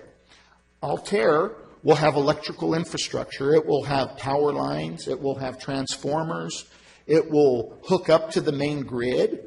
And all of that infrastructure, they are going to donate to somebody, millions of dollars of infrastructure. They can donate it to a city facility, and the city facility who sets up this electrical aggregation could run it, or they give it to Edison for free and start to be able to get power from Edison. it's really interesting because I'll give you a point of view kind of where Edison comes from. The same thing happens with streetlights.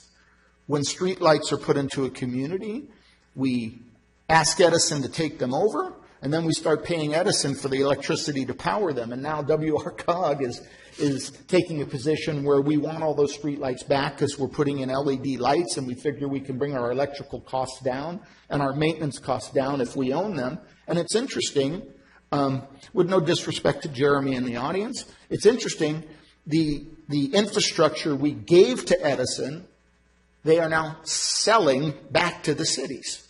So keep in mind, Edison is a for-profit company. You've got to remember that. So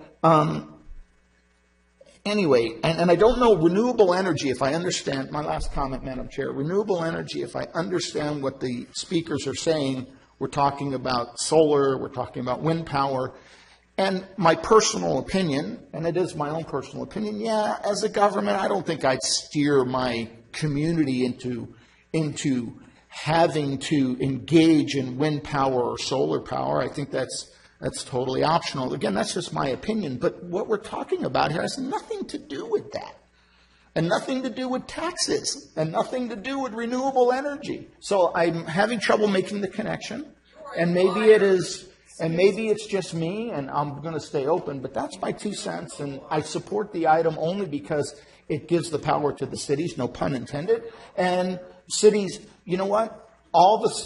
We may only have 2 cities participate in this. We may have 10. We may have none. Okay, so this may not go anywhere once this gets to the city. So, but I do support the item because it's doing what WRCOG is charged to do. So, again, no pun intended with the word charge, but this is what we're doing.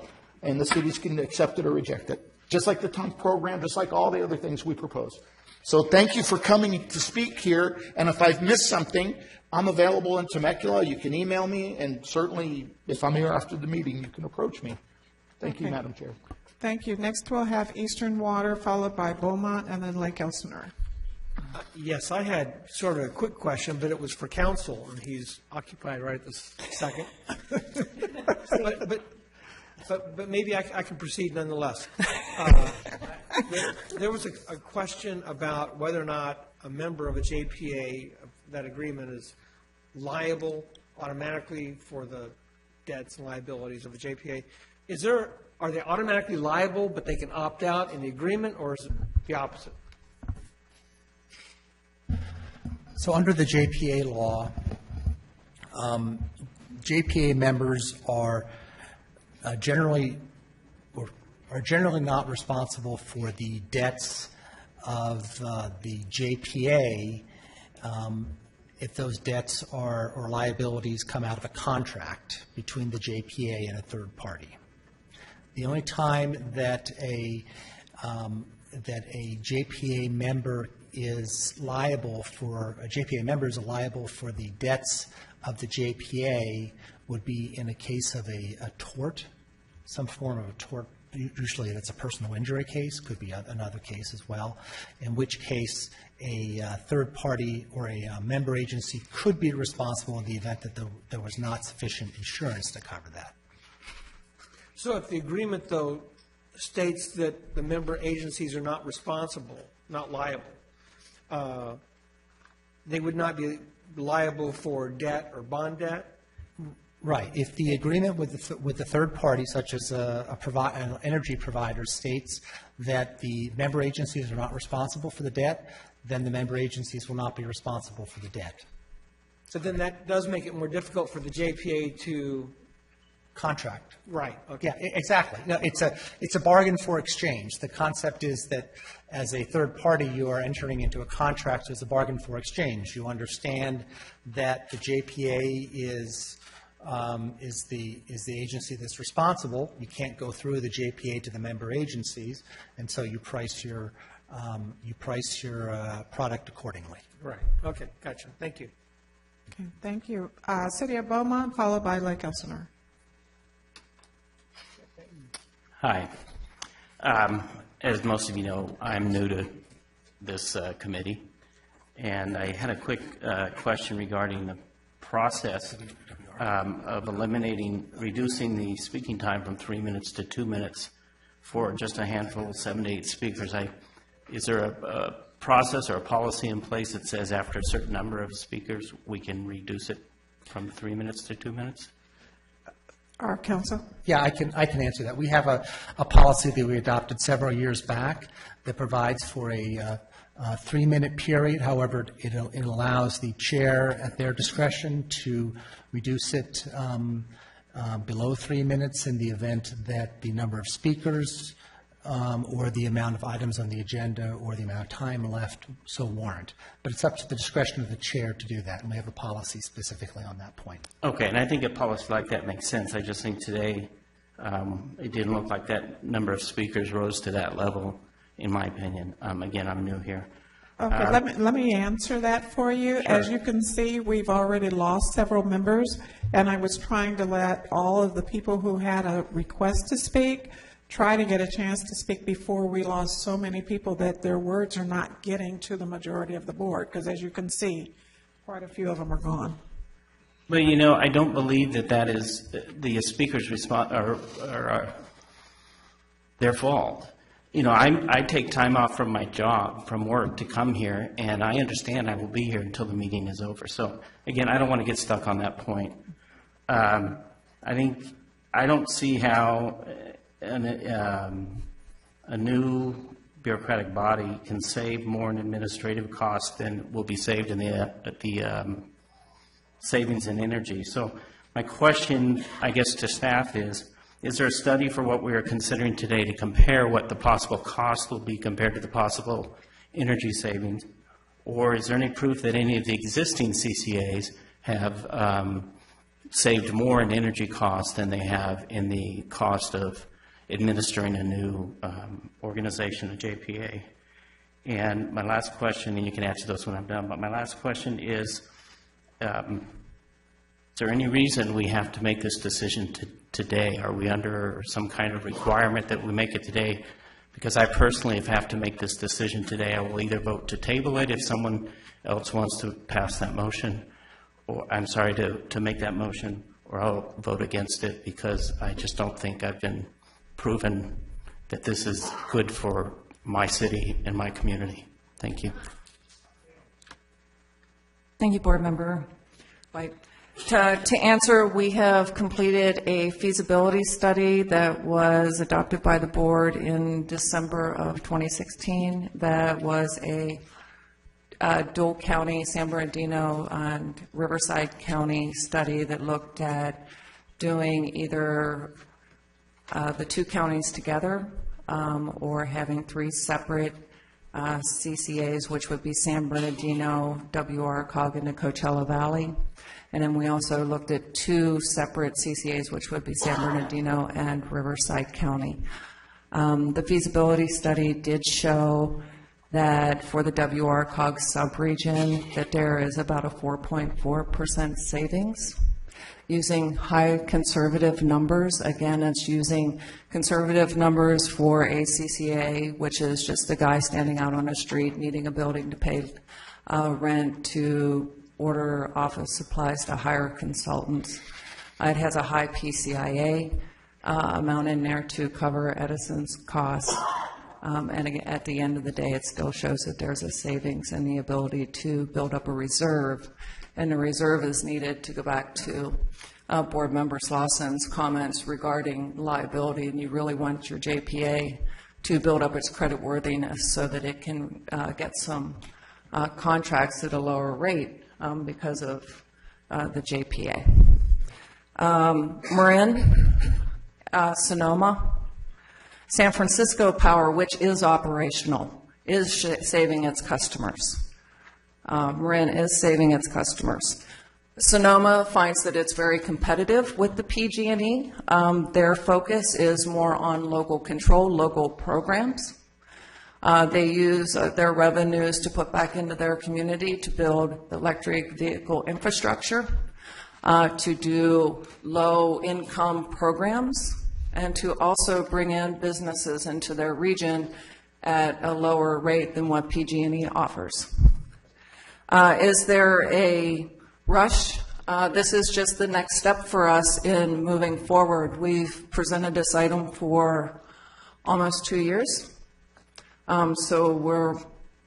This is just our next natural progression in getting this out to the local jurisdictions. And again, at the end of the day, it needs to be a decision to join the CCA is up to the local jurisdiction. So it is your city council that needs to take an action, not the action of WRCOG's executive committee. It's not binding WRCOG and or the member jurisdictions from joining a CCA. Thank you. Thank you. Next we'll have Lake Elsinore, followed by Murrieta, and then Harupa Valley. Thank you, Madam Chair. Thank you for your service to our Vietnam veteran. I too served 22 years in the Marine Corps, and I would never like to see California or anywhere in the United States turn into a Venezuela. This is just moving us forward so we can have the debate in the city. Our 5 council members will determine, and our public will determine, whether the city of Lake Elsinore moves forward with this. So like other programs that WRCOG have brought forward that have saved the city's tremendous amount of money, I look forward to having a discussion in our city. Thank you, Madam Chair. Thank you. Murrieta? Thank you. My comments are more directed at, the notion that this somehow limits choices. I elect people. When I vote for somebody, I don't vote for them to make all my choices for me. What I vote for them for is so that they make decisions that allow me to have more choices. Later this month, I'm going to open up my electricity bill, and it's going to be horrendous because it's been really hot and we've been running our air conditioner. And I have absolutely no choices as to how to lower that bill. What I want from an elected body is to give me some choices so that I do have an opportunity to lower those costs. And when you have a for-profit versus that is responsible to their shareholders, that is responsible to make money, they're going to be charging more money than what some other options are. And this is one of those other options. It doesn't say you have to do it. If you want to keep paying what you're paying, go ahead and do it. But if you don't, then you at least have that choice to say no. I think Mike Nagar over there from Temecula covered made a lot of good points. And so, to me, this is just about creating more choices for the public, for them to make their decisions individually as to whether they want to save money on electricity or not. And if it doesn't work for them, they can stay with Edison. It's not a big deal. This isn't some, big, government agency thing. It's about us trying to do things smarter. And that's what we usually try to elect people to try to help us in cities do things more intelligently, to operate more intelligently so that we can save money. Believe me, there's a lot of points that the speakers have made today regarding government and what that I agree with, but I don't see this as one of those issues. And and as far as the time length, this is being drawn on and on and on. I came on in January, and it is already old then.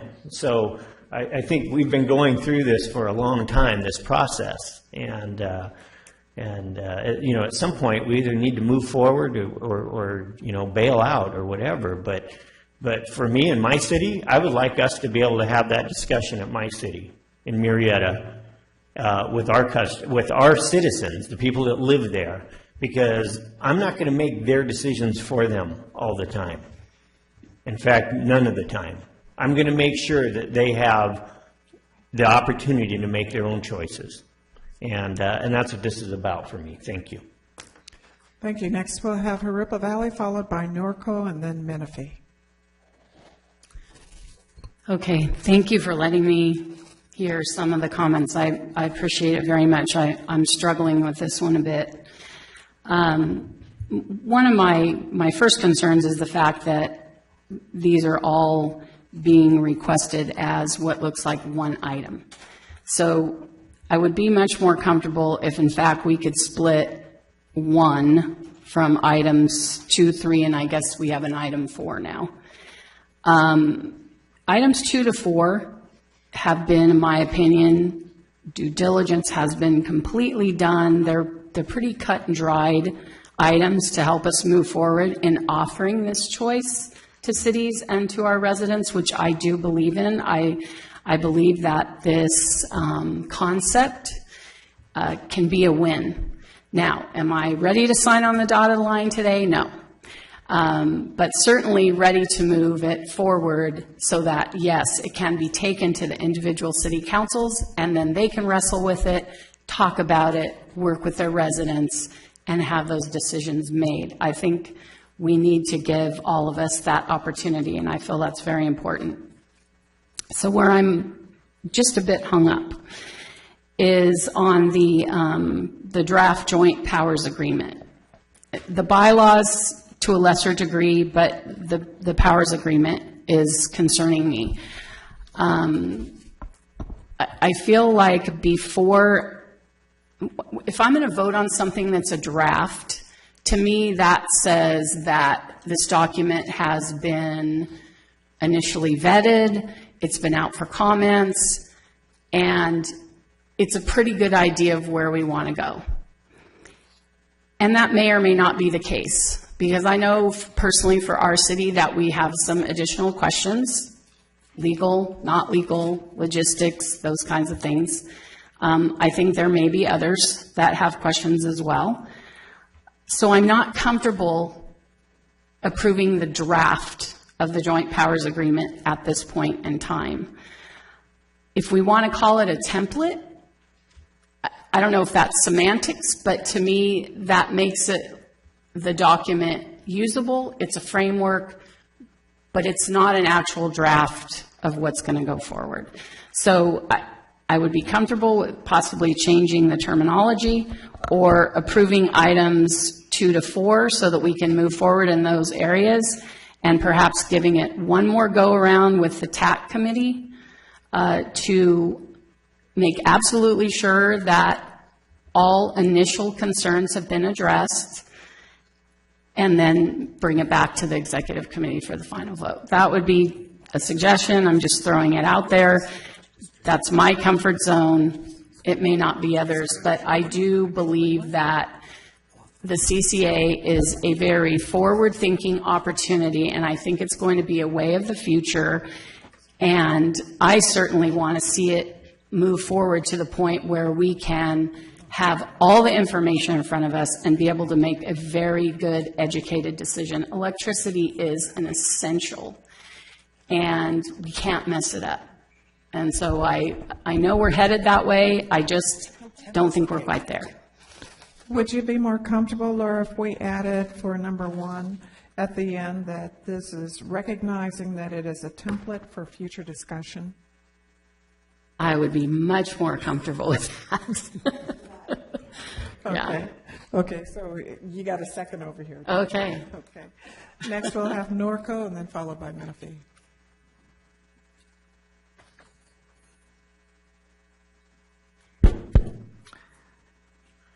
First of all, Madam Chair, I too am uncomfortable with, and it's no disrespect intended to you, to go from 3 minutes to 2 minutes given the number of speakers.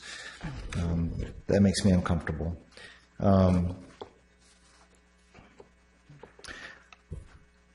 The reason that we are part of this group is so that we can interact with other cities and interface with other cities and get information and band together and work together. Because one of the things I agree with some of the audience members, we are fighting Sacramento all the time.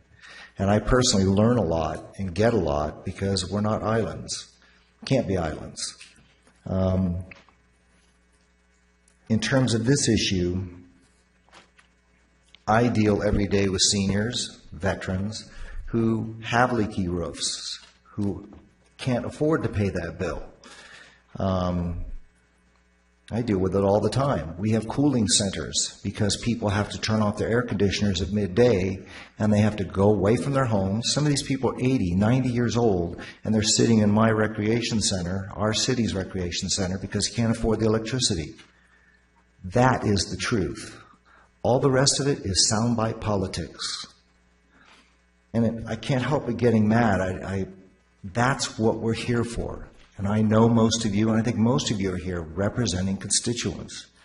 So for me, I get the semantics, I get, those different things, but I want to hear more about this because I want to be able to go back to my cities. And trust me when I tell you, we're a very conservative city. This isn't going to maybe be easy to get by those 4 other people. There will be a lot of discussion.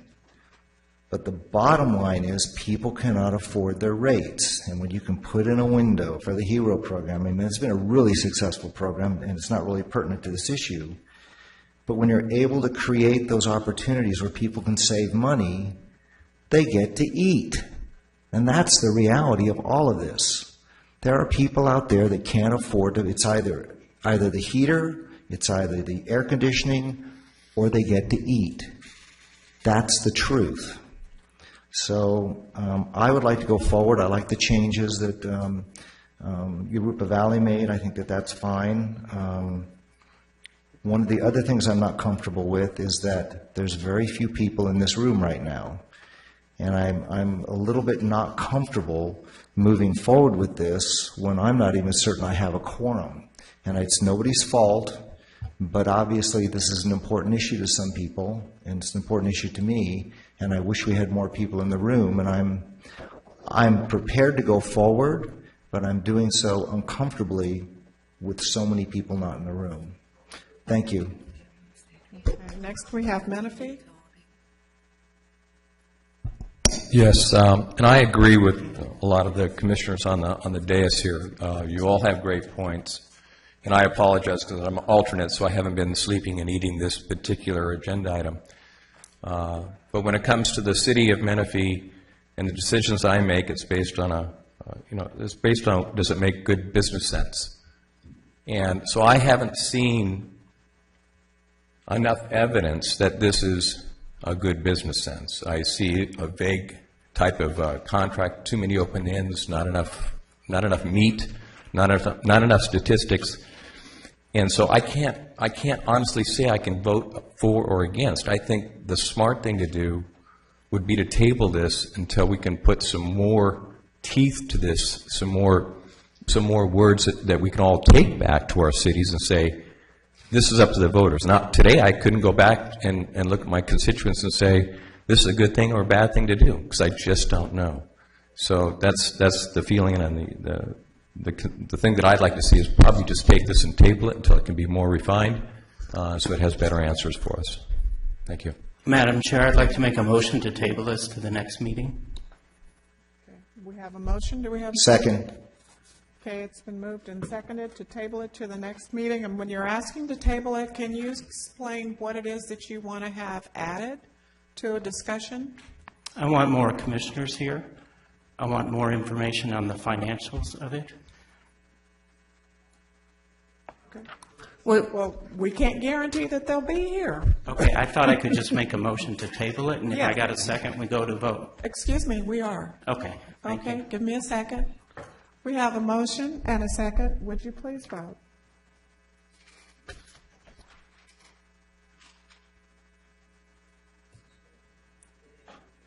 Not a second yet. No second yet. I seconded. Yeah. Well, we don't have a first. Push harder. So we have a mover. It's the city of Beaumont. I just did it. There's a second.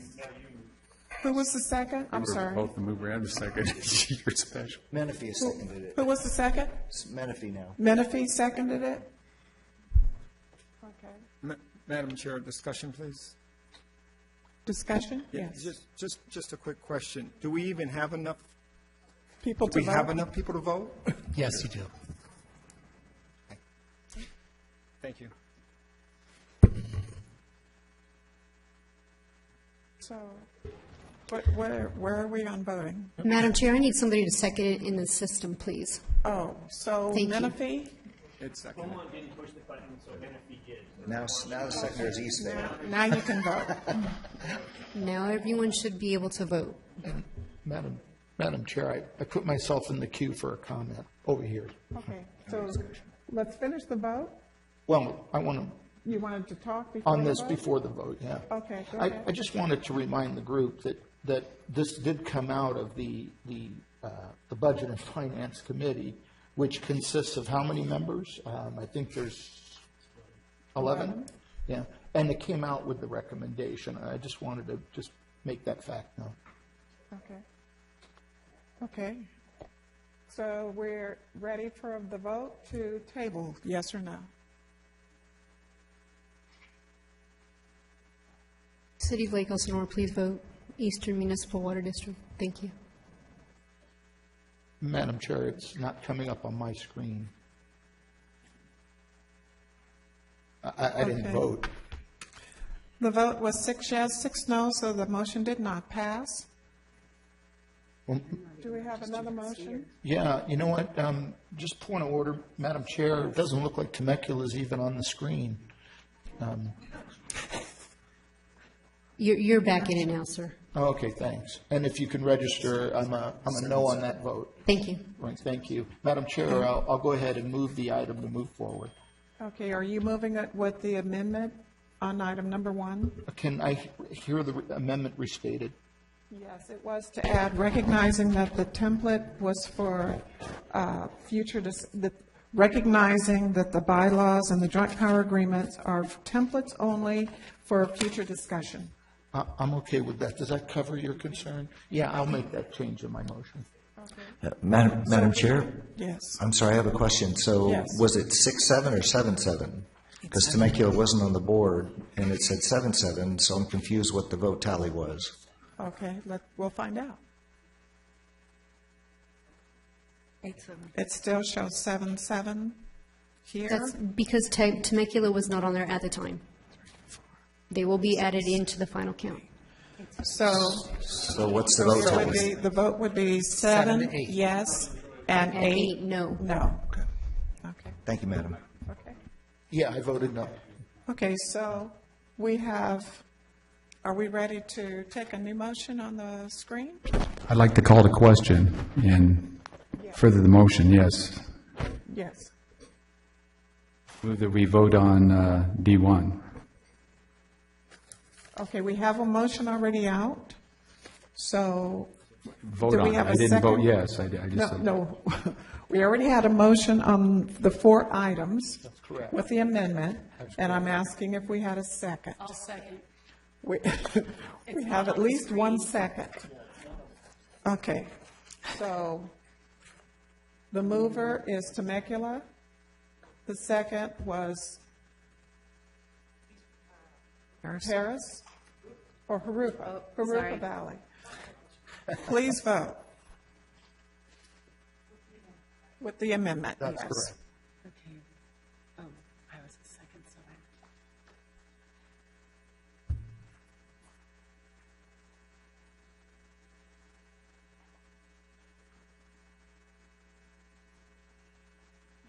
Motion passed 11-3 with 1 abstention. Okay? Thank you, Madam Chair, Thank board you. members. Okay.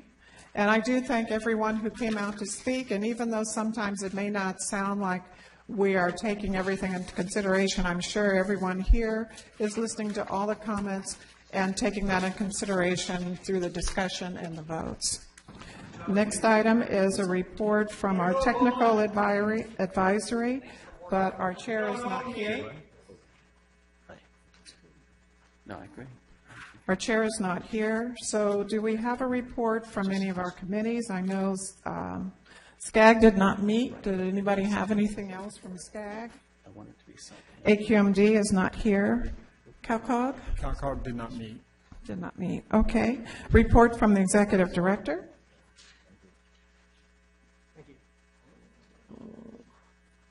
Thank you, Madam Chair.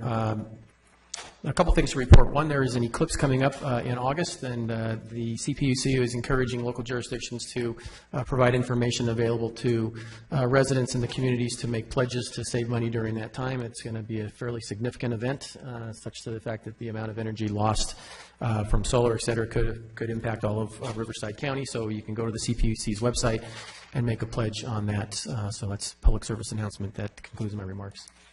Okay. Okay, do we have any general announcements? Seeing none, we do have a closed session item. Do we have a quorum left? Debbie, can I just add one quick thing as a general announcement? Yes.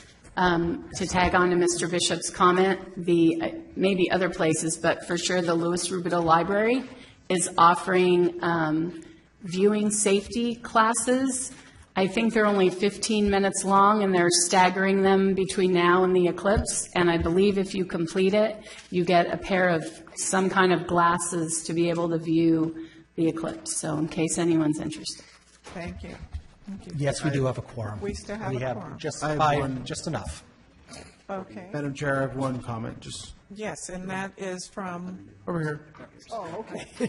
I just wanted to mention, for those who are interested, Troop 803 is putting on a special needs game day this Saturday in the city of East Hill. It starts at 9 a.m., goes till 1. It'll be at Harada Park, which is smack dab in the middle.